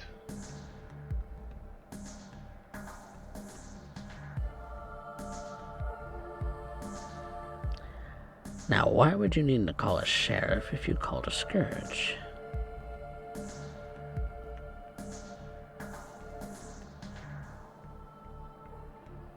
You're already dealing with the problem. I did not call you here to kill someone. I simply made a deal with a concerned party about people that he knew. Then why are you wasting my time?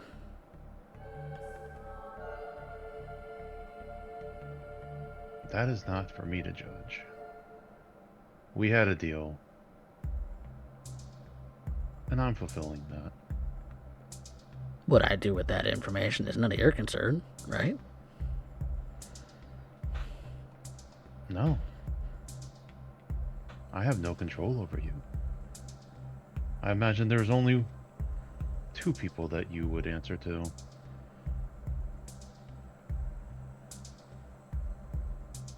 Can you guess who? Both are above my pay grade. Good answer. I'm gonna go do my job.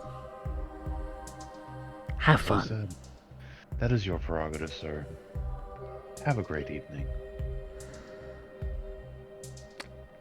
And Kane will leave.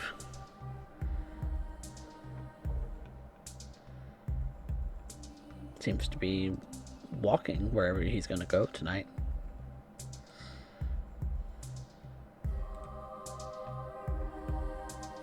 I'm going to go visit Singleton.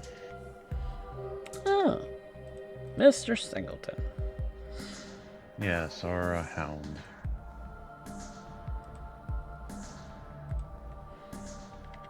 The esteemed hound of this domain.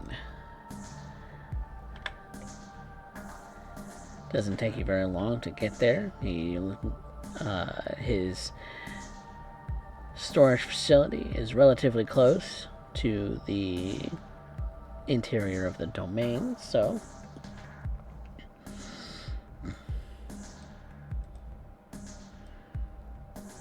I'll only go up and I'll knock on the door. it's early enough that the store lights are still on. The door is locked, but he comes and greets you at the door.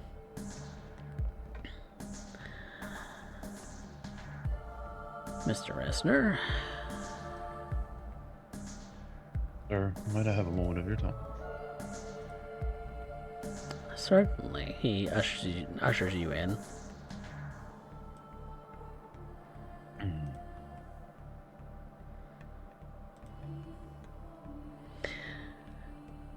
So, Mr. Resner. I have information that I needed to bring to you. I was investigating a matter of people that were staying in my building that disappeared. Mm-hmm. Heard about that. Yes. Someone else was investigating and bullying the rest of the residents. Mr. Tenebris. Aha. Scourge Apprentice. Yes. If he can even make it that far.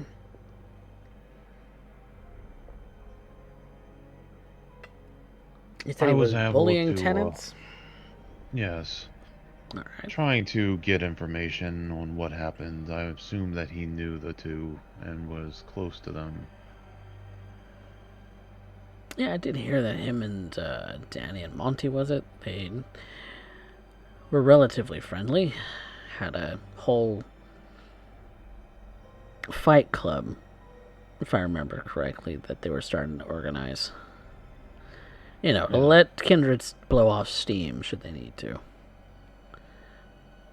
Not a bad idea. But Mm. in order to keep him from running amok, I told him that I would look into the matter. And should I find there something, I would tell him. I also wanted to tell you what I found. Oh, great. Because, while I don't think he is interested in following the rules, and figured that this might be a way that, should he be posing a problem to you, might be able to solve that for yourself.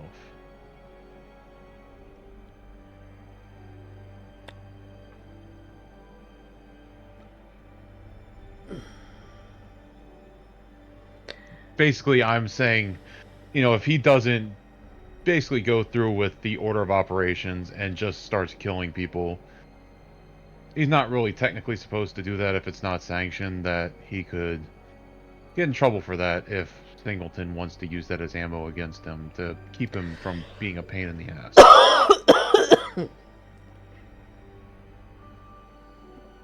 The only problem with that, Mr. Resner, is a Scourge and their apprentice have basically carte blanche should the prince decide that something is a problem. Has the prince declared this individual to be a problem? I do not believe so. It is, Well, no official announcements have come out, but the person in question is Fernando. He was also stalking someone else in my club in another domain, my sire's. sorry, who was stalking another person in a domain? Fernando, he showed up in my club. One of the new tenants in our building that I moved in.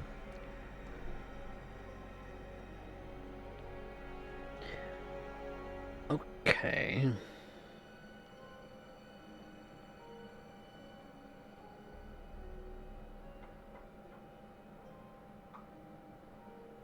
Okay.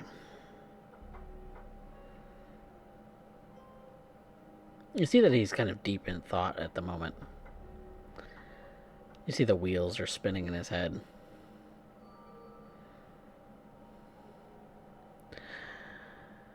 I appreciate your candor, Mr. Resner. As I told Mr. Tenebris, there are rules to follow for us all.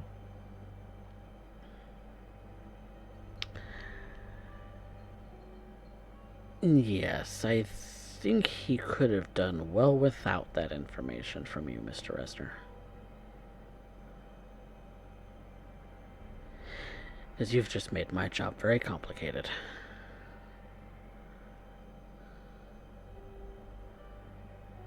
I do apologize. That was not my intent. No, it's never the intent of a neonate to stumble over the feet of their elders, but we must bear the burdens that we must. Something I've learned in these recent nights is the road to hell is paved with good intentions. Yes. And it is a slippery slide in which you must gain your footing at every turn. One wrong move and you slide all the way back down to the beginning.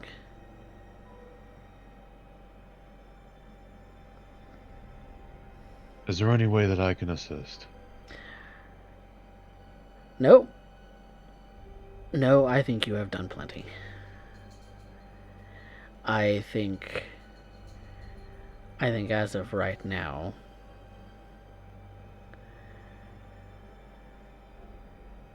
I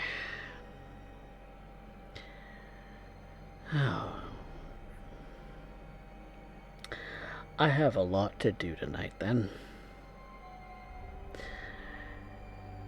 I appreciate you coming to me with this because you very well could not have. And I could have found out on my own, and I could have very much been unprepared for what Mr. Tenebris is about to do.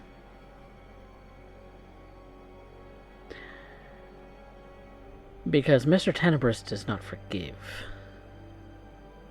once he's on a warpath. And you lit that fire.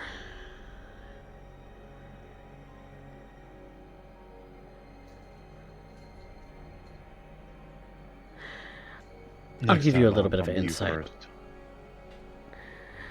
Fernando was aiding me in the raid the other night.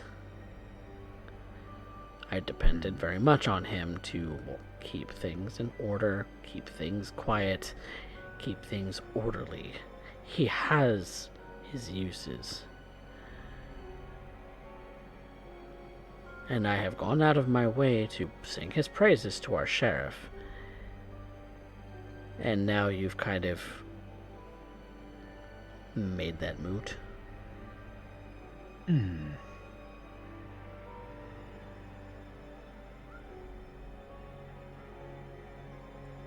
Yes.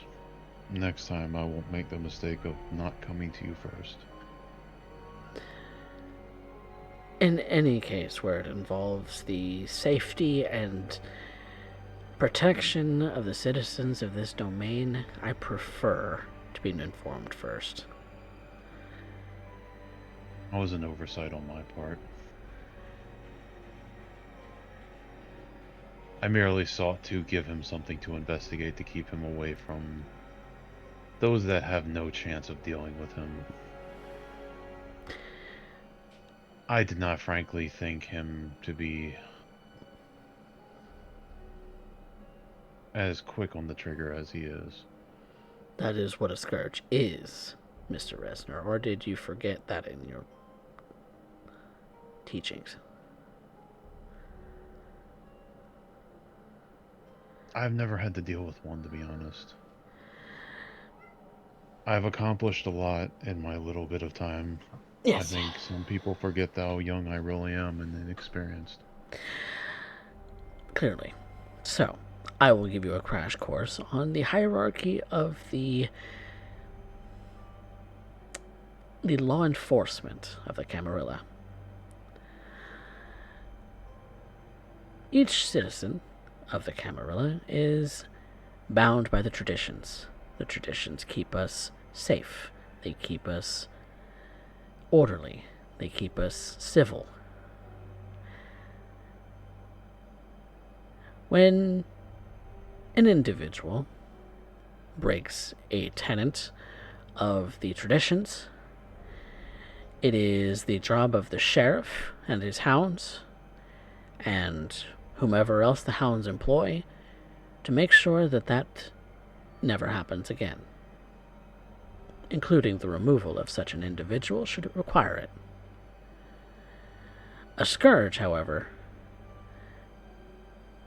does not investigate, does not find proof, does not answer to the sheriff. If a death is sanctioned by the prince, but it must remain more or less quiet, or be as messy as possible, you call the scourge.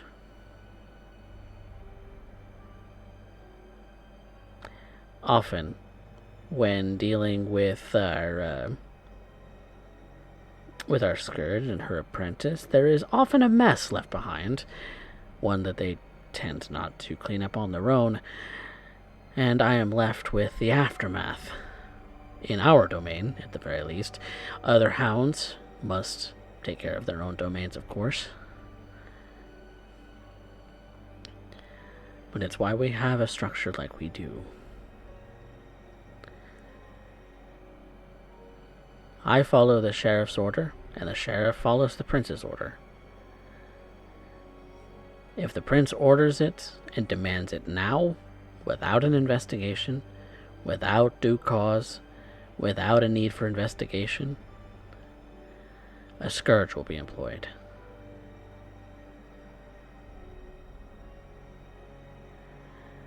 I understand. I can see the error in my thinking now. Mr. Tenebris is a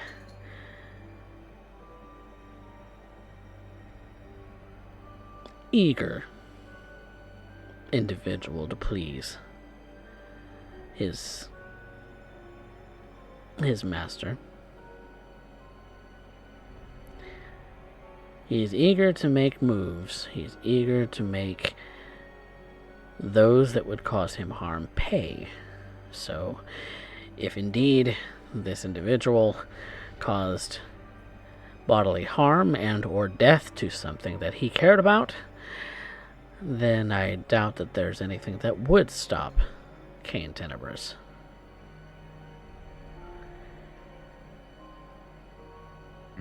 So we'll see what happens, I guess.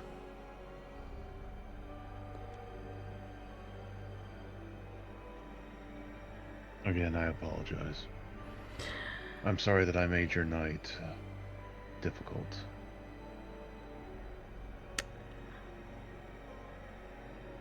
Just know, Mr. Resner, that you have made my night difficult.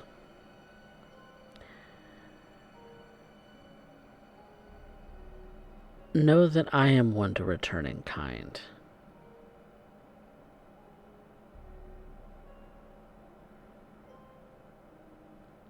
I understand you are young, you are inexperienced.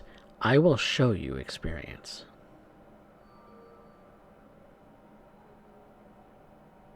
You can count on it.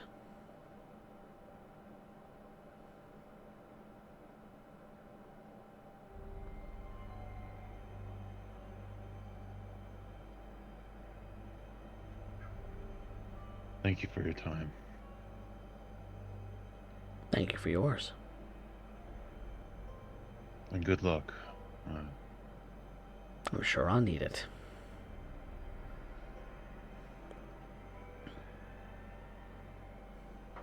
And I'll head back to the apartment buildings. Okay.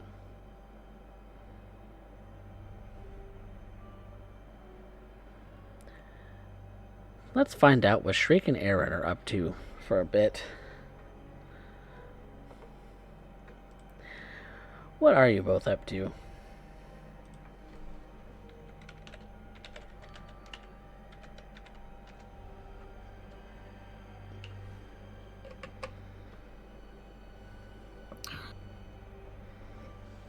Well, suppose I'm accompanying Shriek. Whatever it is he has to go and be. In exchange, he's going to be introducing me to Sister Charity and Terry Perkins.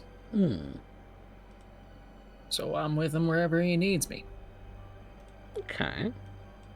I am currently taking a moment before we end up going to start with Sister Charity, who I know a lot better. And also ends up giving me a chance to have some time with Mr. Winters. Ah, yes. It's Malone time with Mr. Winters.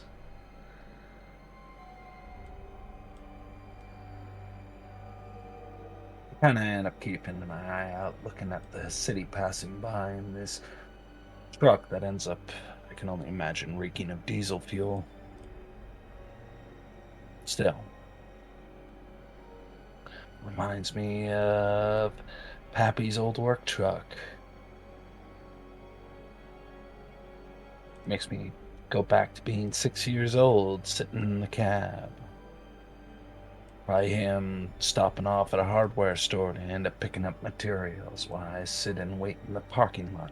That kind of feel. Something about Mr. Winter's aura, you know.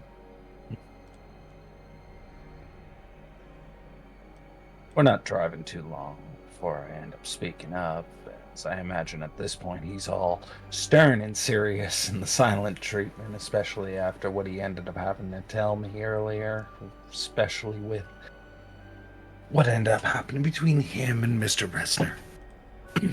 All the more pity, to be honest with you. Still, takes a minute. You know, I suppose right about now is the time when everybody expects me to end up giving you a hard time, Aaron.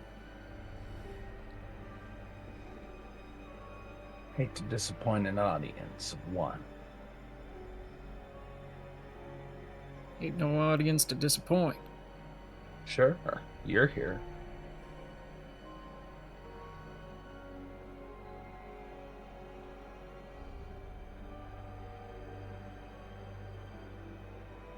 And you got real mad when we were talking earlier. I know I could piss people off to no end with my charm, but you're not mad at me. That is unusual for me.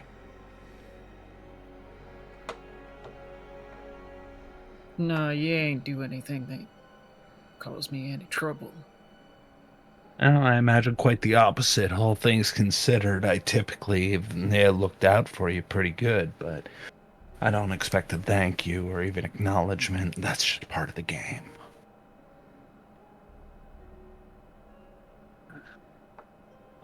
It's nice knowing the rules, you know? Makes things nice and simple. Like whenever you're dealing with Ventro. Always have a backup plan. Never know when they're gonna do something that will make you do something. They tend to make you forget that they can do that.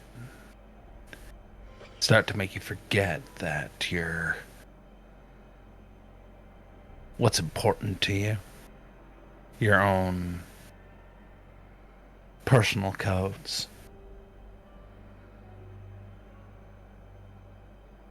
Spend enough time around them, you start second guessing everything. Eventually, you kind of wonder when it is that it started. When you just became a meat puppet.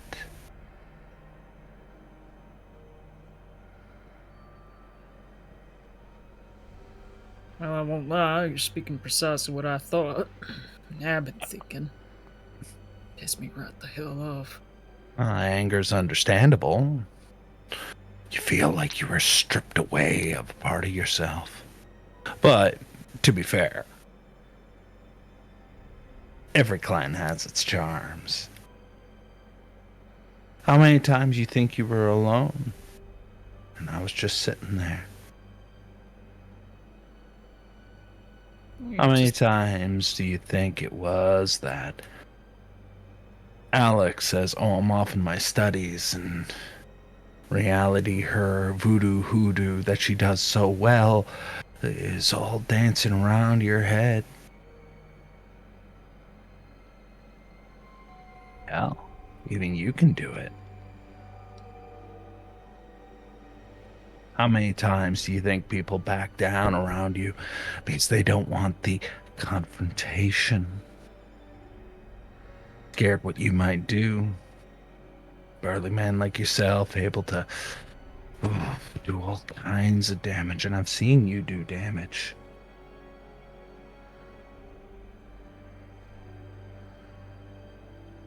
It's not judgment, just facts. You seen me do damage. Mm-hmm. When? Think about it for a second. I know you're no dummy.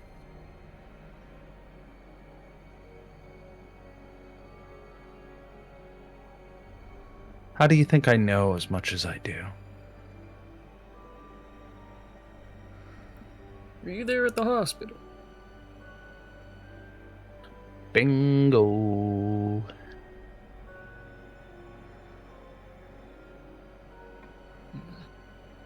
Didn't have as couple up close of a seat, but then again, when fire's involved.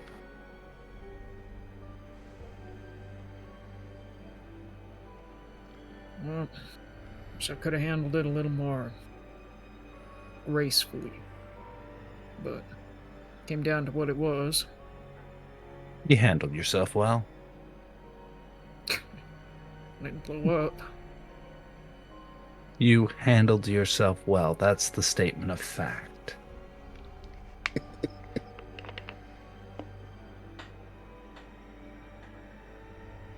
But that's not the reason we're having this conversation. You want to meet two people of significant repute, and more importantly, their stocks are down. Now's the perfect buy-in time, if I'm to use a Mr. Resner's vernacular. It's a good time to buy. So why do you care about them? I was talking with Gerard the other night. Gerard. Oh. He said he respected a few folks within the domain. Terry, rather, Gangrel were some of the kinds. I asked him if there were any Gangrel in the area. Lean, mean, and plaid. He's got a few things to end up sharing, I'm sure. I'm sure. Provided I can make a positive entrance, so I'm not counting on it. So what does this have to do with Terry and Charity? A part of me is kind of curious. About what? Faith. Faith. Faith. Oh, now that is... I love those topics.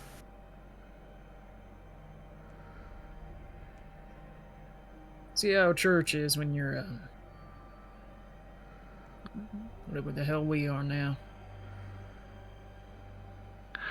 Dead, damned, take your pick. All of the above.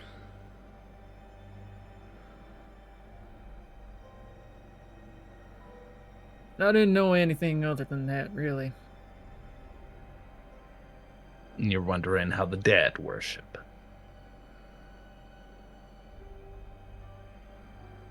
Well, I was faithful before all this. No offense to you, Aaron, but Faith must have not been all that strong. I mean, wouldn't the proper response being, this is one hell of a test? I mean, hell, you haven't even gotten to the halfway mark when it came down to Job. And it becomes a complication the moment you realize that your soul might not be saved. It's almost guaranteed it's not.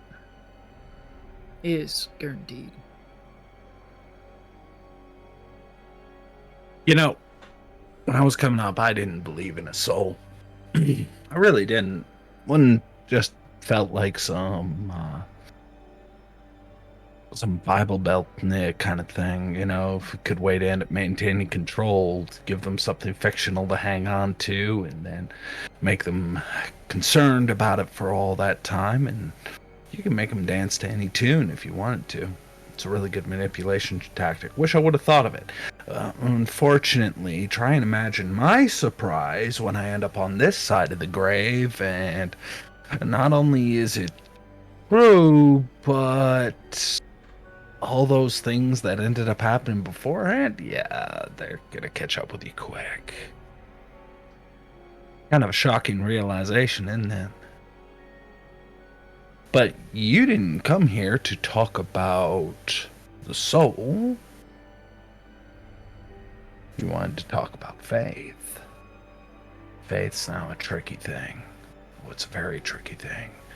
And I'm not talking about some religious nonsense or ideological shit. No. We're talking about the genuine article.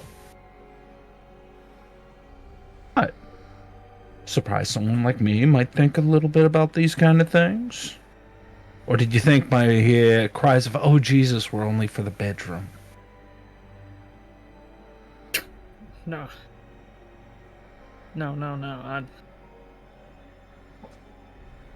More than anything, I feel like you know a little bit of something of everything.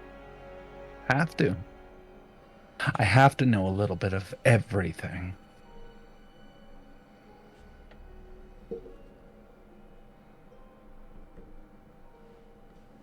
You can't be around electronics for a long period of time.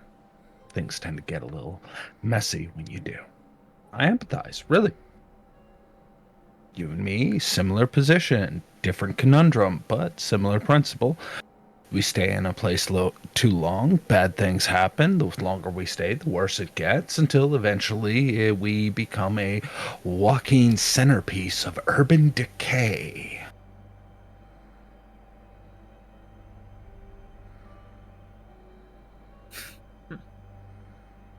We can't just make trouble for ourselves. Just being around means we make trouble for everybody else. And that's not even to begin. That's just our clan specific. Try and imagine just the universal bit of it being a vampire. We take. We don't ask, we just take. We're an inborn predator. We do our best to try and stave it off. We take a little bit here, a little bit there, rob what we have to, try and end up scraping by, otherwise completely handcuffed to the rest of humanity and its larger endeavors like the city. I mean, we're just one big tick when you think about it, you know? And honestly, I kind of get sick of it when I end up hearing on the news or hear somebody end up saying on how, what did they say from an older movie? Humanity is like a disease. Just try and imagine what that means for us if we're the ones feeding on it. So you probably see things how I do. Go in with a purpose, have a singular idea in mind, get out. Everything's got to be coordinated with intent. I like that intent. Intent implies agency. And I think that's probably the real reason you're mad at Mr. Resner. It's not the making you forget. It's that in some way he stole a little bit of your agency. That would be correct. But don't you do the same thing just with your presence?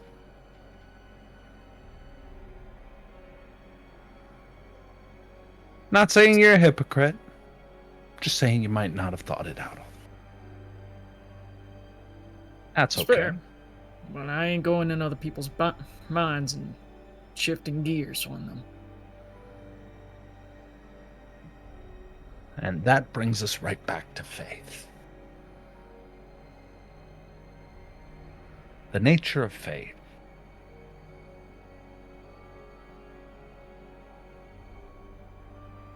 What is it?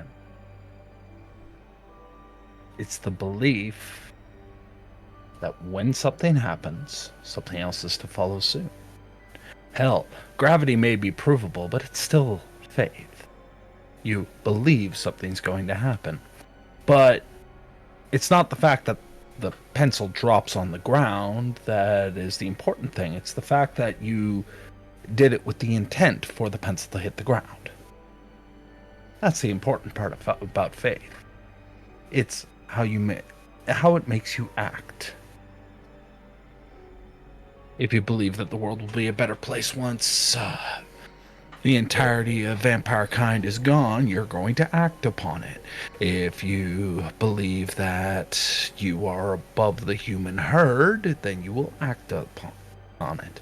If you believe that might makes right, you will act upon it. If you believe that it's the smart, the intelligent, the cunning, they are the ones who are going to act upon it. If you think manipulation is the way to end up getting ahead, you will act upon it. Strangely enough, all of these are testaments to faith.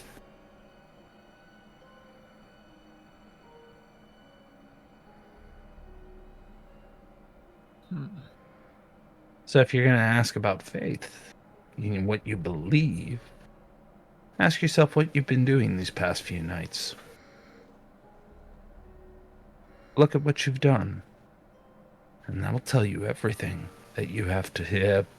Yeah, that'll tell you everything that you really believe.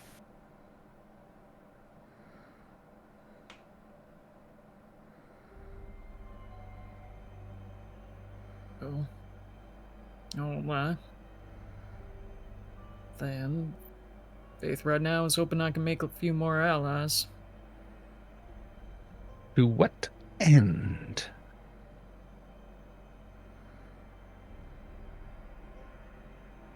To hopefully not blow up when everything else blows to shit. And you think everything's gonna blow to shit.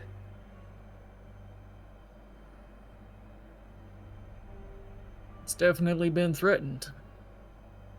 Threatened.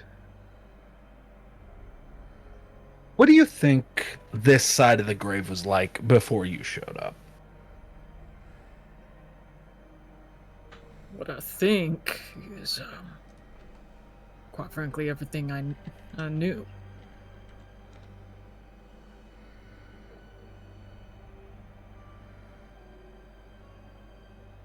This side of the grave, We're killers, predators, outright. Everything we do is with intent for that purpose. Whether we actually want to or not. Oh. The question of whether we actually have anything that is want as human purpose is questionable as well.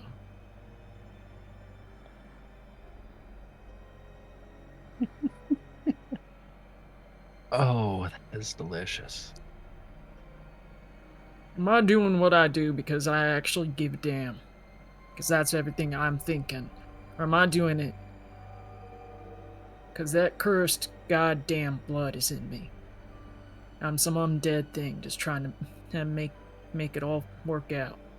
Wouldn't it Live be so forever. much easier if the blood just took over and you were gone? Makes it such a less of a moral conundrum. In fact, the morals don't count into it. That is the nature of being damned. It's easier to think of us like a demon or a devil. It's easier to think of us as this completely amoral thing that just does as it will at any given point. No, no, no. For you to be damned has to imply suffering. And your suffering comes from the fact that you're just human enough for it to be a pain in the ass. And then, try and imagine being hunted. You tried to do the moral thing. You take only enough in order to continue your existence, but you're gonna have somebody coming in with a silver cross and a stake in hand, probably with something sharp implement and taking your head off. Explosives, as we've demonstrated earlier, fire, brimstone, the whole 9 yards. And then remember, your own kind's gonna do that to you too. We've been killing each other since, well, if you're to believe the stories, since the time Abel and Cain ended up having that little bit of a pissing contest judged by Almighty himself.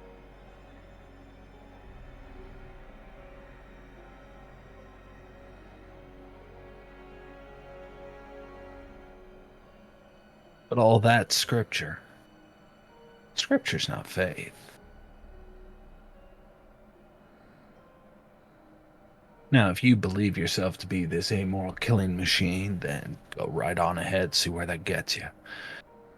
I suspect... Oh, turning left here. I suspect that Sister Charity, on the other hand, would have a very different point of view.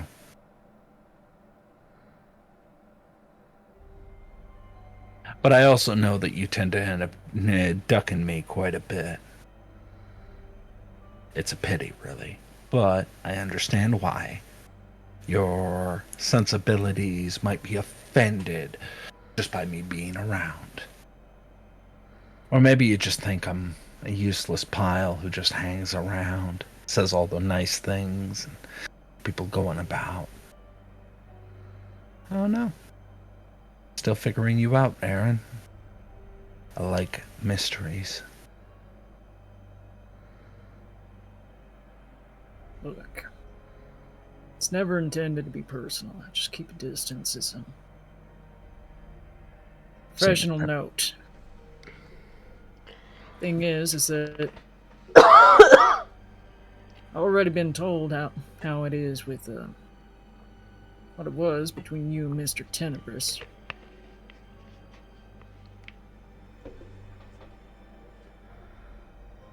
Yeah, I just ain't out to step on your toes.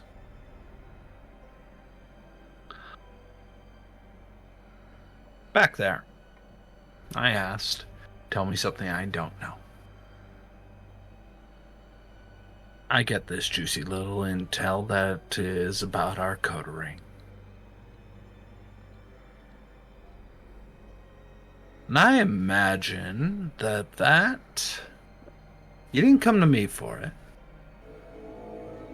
You didn't go to... You tried to keep it on the down low with Mr. Resner, so you have very few confidants. And since you're not into men, I imagine, given the sausage party that our little group ended up going, you went to the one bit of puss that can actually have a chance to open up for you.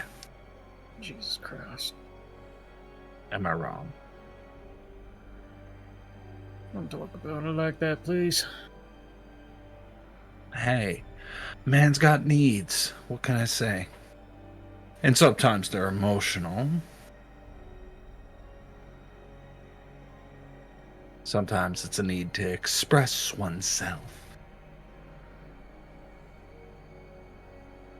And you keep it all bottled up like a little bit of rage. Let it get to a nice simmer and hope to end up putting it to good use somewhere else.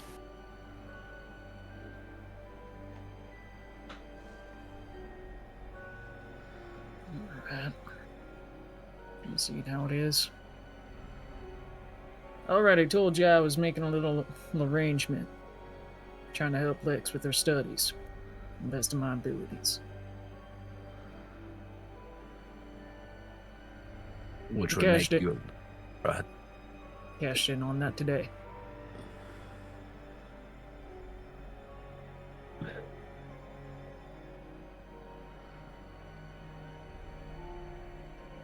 Well, I hope it was worth it. And now you're asking a small favor from me. These two connected at all?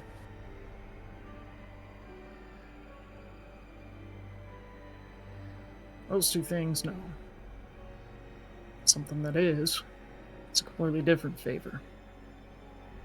Maybe I asked you for this as a means to have an opportunity to speak alone.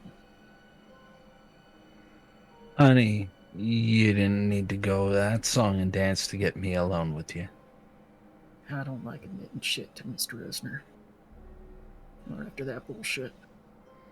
Yeah, that sounds about right. So go on. And this little truck we'll call a confessional.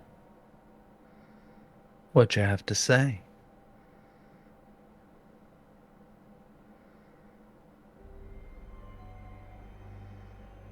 Well, Lex has an opportunity. She gets to progress up in her little shindig. Pyramid bit. Whatever the fuck they call it. And it might actually get her out of this.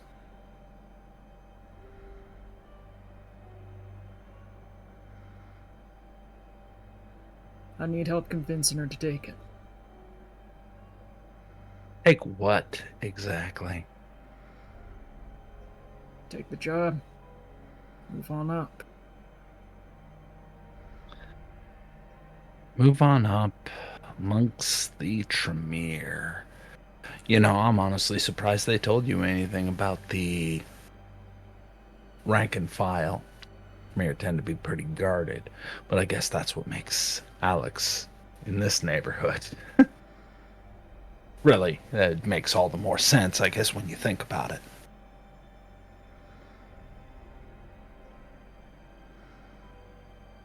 So you want her to end up moving on up in the ranks.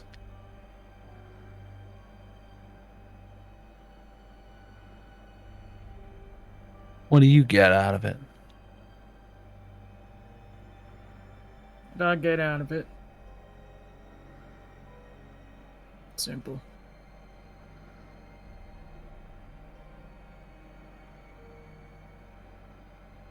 We all got our contingency plans.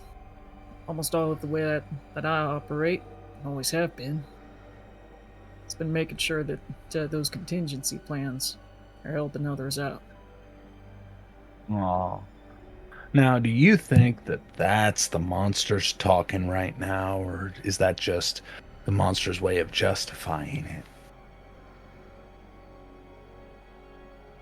That's the part I don't know. That's the part I don't know, because in order for anything to have happened the way it did,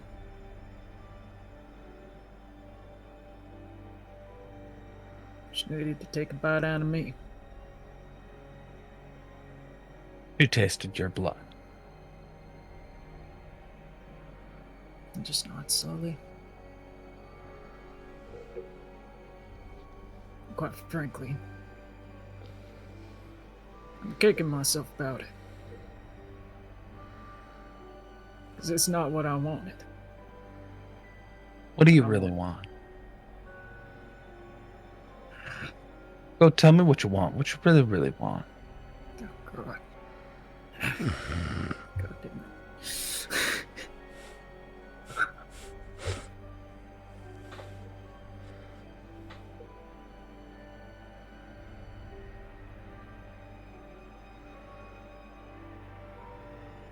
The back of my head says that everything will blow to shit. It's not a matter of if, it's a matter of when.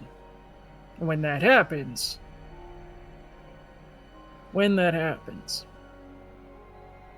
there are some folks I think should be managed. Should be able to keep their heads up above water. And I'm not one of them. I'm a gun. That's it. A gun can be disposable in any particular instance, any circumstance someone needs it. Just a tool. And I've accepted that. And with that, you actually see him looking out the window, but you can end up seeing at that point Shriek's fangs have grown completely out.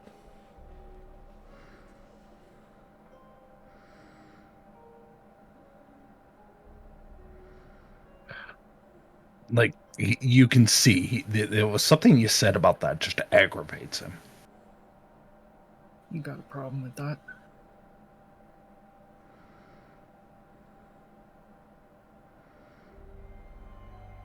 I'm just going to make a roll. This is not meant to be, this is just a guiding thing. Mm-hmm.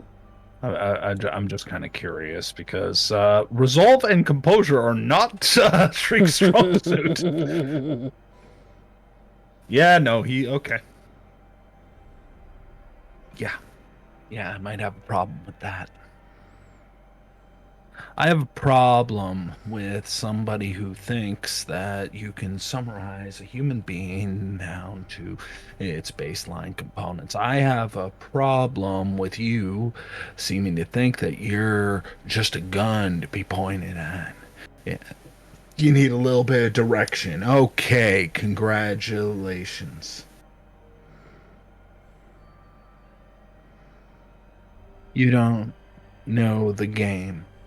You're trying to learn the game. Play the role, sure, but don't ever start telling yourself that.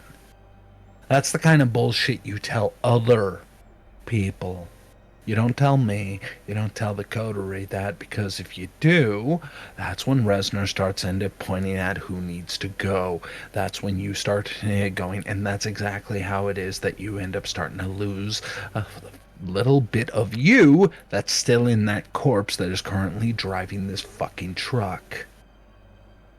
Maybe I have a problem with the idea of you having a second chance in some fucked up circumstance, and but a chance, and writing it off.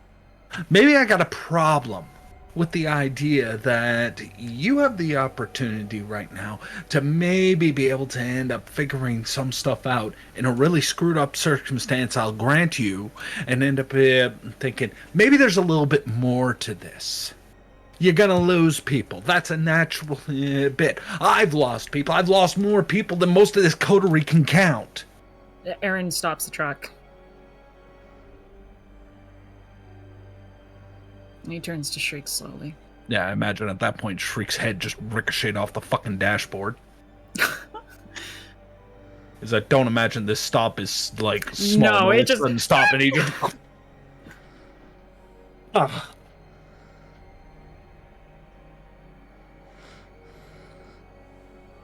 You think I don't know any of that? I do, and I'm fucking accounting for it. The problem is that I'm not gonna sit here and try and facade over the fact what it is that is inevitable. I'm not gonna sit there and fucking kick and scream when someone else ultimately is gonna be able to just point their fucking finger at me and say, "You're dead." Yeah, I know that feeling all too well.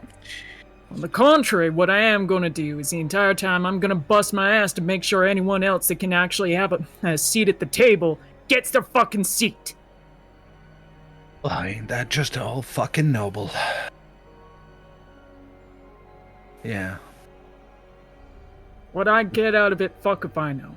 Maybe someone will sing my praise. Maybe someone will consider me a martyr. I don't fucking know, and I don't fucking care. Yeah, I think you do. Because if you didn't care, you wouldn't have just did that.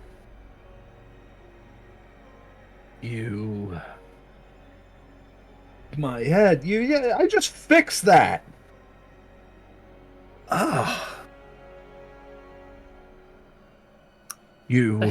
One of the headlights goes out and he starts the truck again.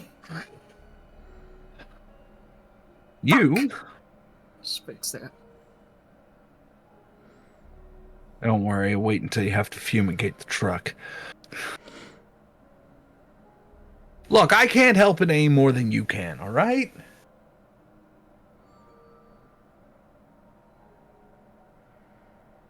Let me lay it out for you.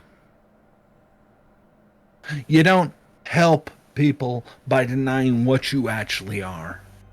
And guess what? It's a two-way street. You deny the monster, it comes out to eat somebody. Probably somebody pretty fucking close. Something I think you've already figured out. So I'm not going to rehash something you already know. But the other side also applies. You want to end up pretending like as if you're doing this to end up helping out everybody on your own self-sacrifice, maybe try and end up playing a little bit of a hero complex. Well, guess what? Heroes are made of people. Aaron stops the car again. Oh my god! Stop doing that! Not fast that time. Not fast that time. You just said something. Aaron grips the steering wheel. He looks at you.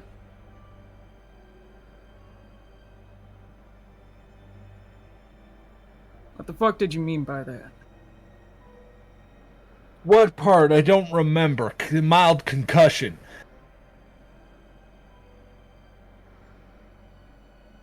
Reaction what? What the fuck did you know about that?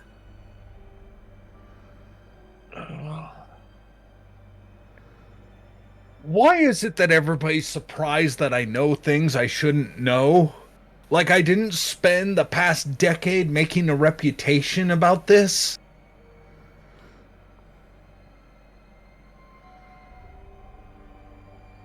Actually, at least people know my business, so fuck. I'm glad you do. It keeps you out of a lot of trouble.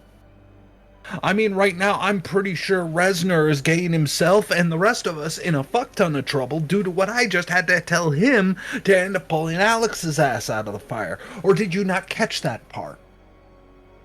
Well, I figured she was scrambling about something. And I knew that you were sweet on her.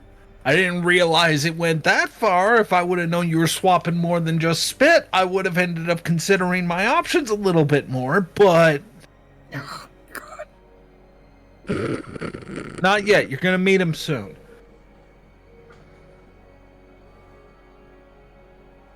Send me to the fucking sun. Oh, God. So, what do I mean by... What do you mean by someone who was close to me? Did you know? What more do you fucking know about the hospital?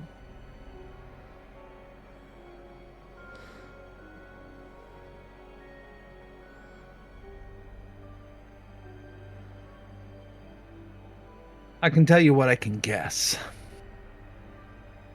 which is surprisingly usually more important than what I know.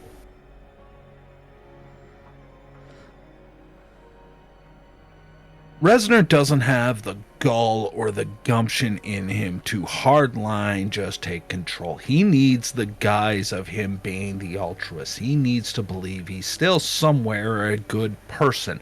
Remember that discussion about faith earlier? This is a perfect fucking example. That's probably also why right now he's on his way to end up telling Maytag about what the fuck happened, because he is being true to his fucking word. That is how he convinces himself he's the good guy in all this. Why would he tell Tenebris oh, fuck. Because it's part of his system. Just like you have a system. Just like Alex has a system. Everybody's got a system that they operate on. And when you figure what those are, it's not hard to take a guess. So here's my guess. You and somebody really important to you ended up having it out. Now, because somebody ended up getting really gung-ho, and given this conversation, I'm not willing to bet it was you, somebody got tagged. Probably ended pretty badly, and you had a bit of a crisis of conscience. You ended up having this moment where things ended up going a little bit south, and at that exact moment, well, let's be honest, your clan, when getting upset, there's very few things that are going to stop you from doing that. So in order to stop the escalation at the time from a situation getting worse, he figured that, you know what, okay, we're just going to snip that out just for the time being. Probably thought you were doing a favor because, I'd rather somebody not end up having to live through this situation over again. So that's how he justified it. You, on the other hand, ended up having to end up realizing there was a point where your current situation, your previous situation, came to a head. And you don't like what side the coin flipped.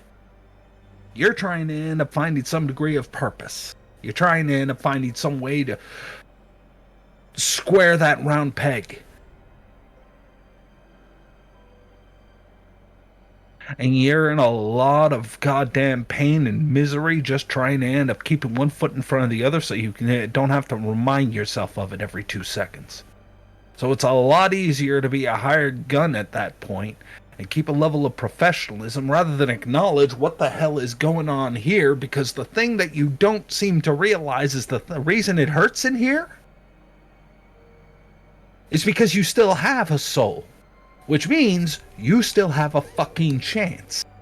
If you're all about that salvation bit, find Jesus moment, guess what? Good news, you're still in the running, because it's still there. But nobody bothered to tell you that. Nobody bothered to give you the one thing that matters, because it's very easy. It's very easy for every one of these bloodsuckers to end up telling you what to do, and they will at every opportunity that they end up getting.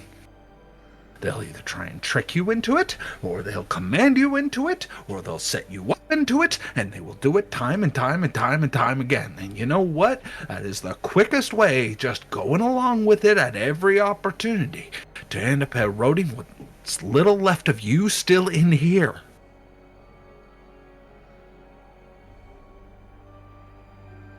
And the worst part of that,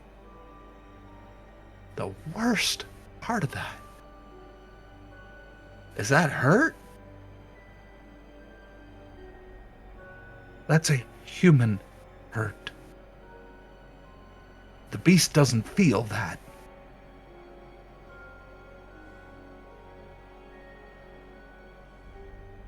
It doesn't care about that.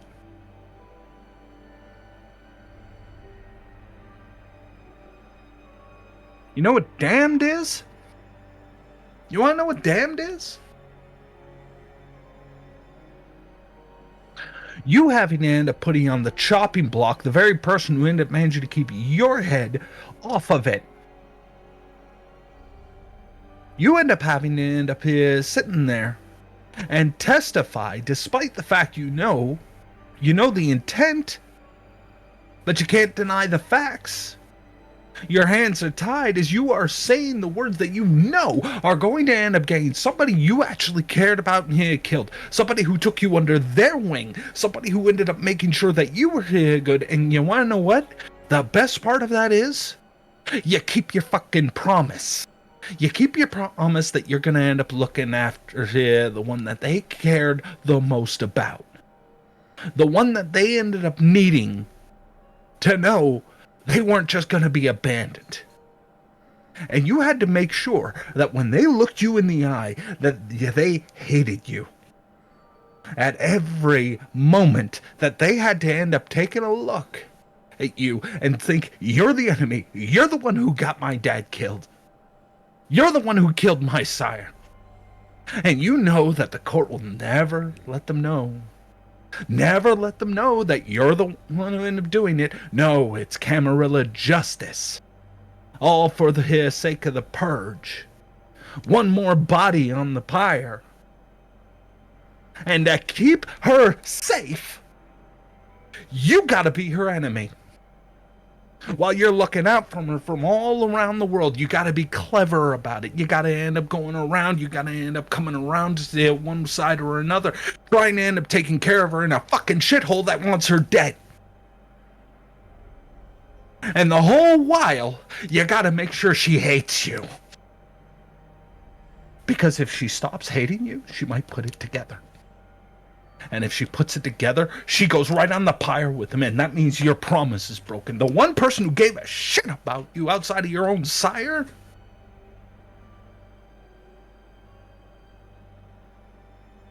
you had to kill. Through nothing more than words and a testimony. So don't start with me on this self-righteous bullshit of you're just a gun.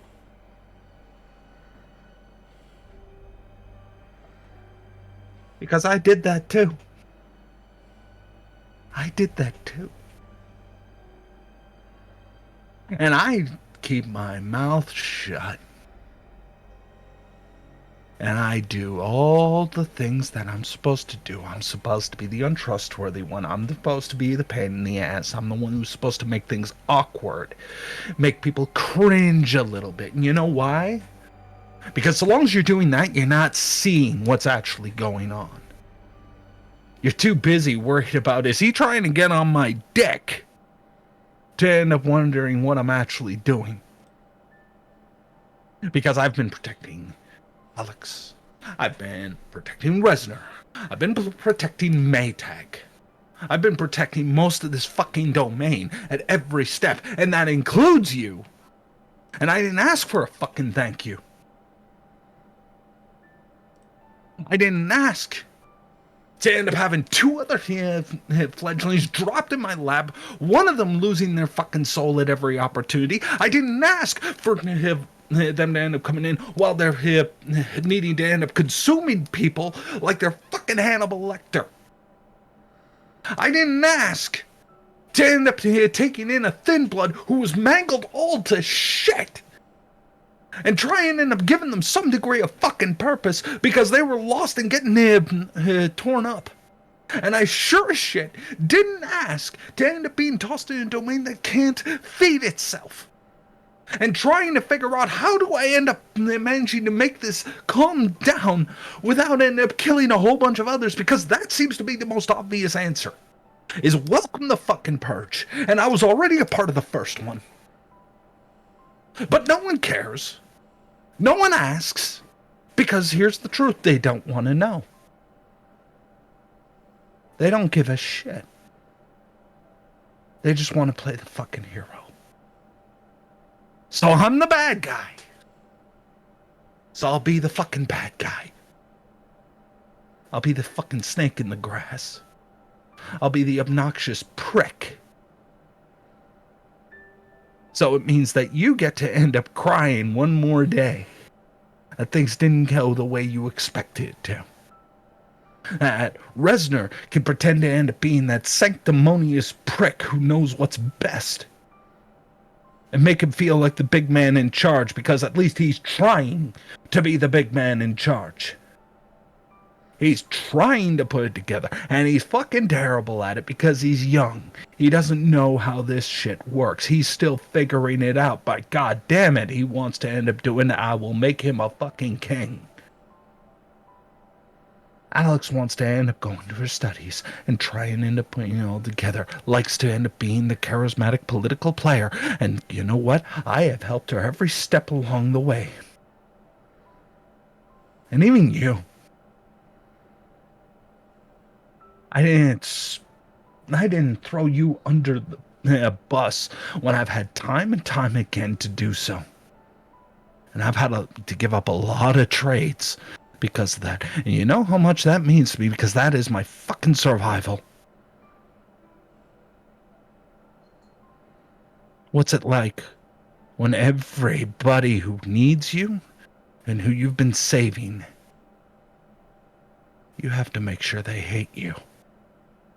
Because that's how you keep them safe. So don't pretend like what you're going through is some grand revelation. And maybe, just once, this elder who's speaking to you might have something to say that's worth hearing. But now, let's go on. I'm bringing a gun to church. Far less on the fact that you don't even know that what you're asking is to meet the person who might be our next primogen. Who's the only one who ends up having a chance at pulling this all together. And that hurts given the fact that I really wanted that position. I really did.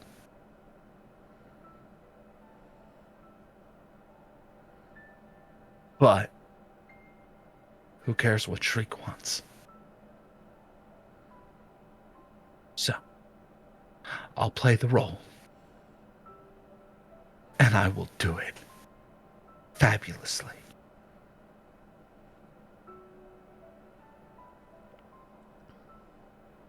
Which I think is a very good line for us to call the session for the night.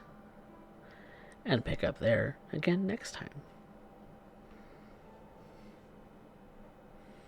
Thanks, guys, for playing. I didn't even know what to say.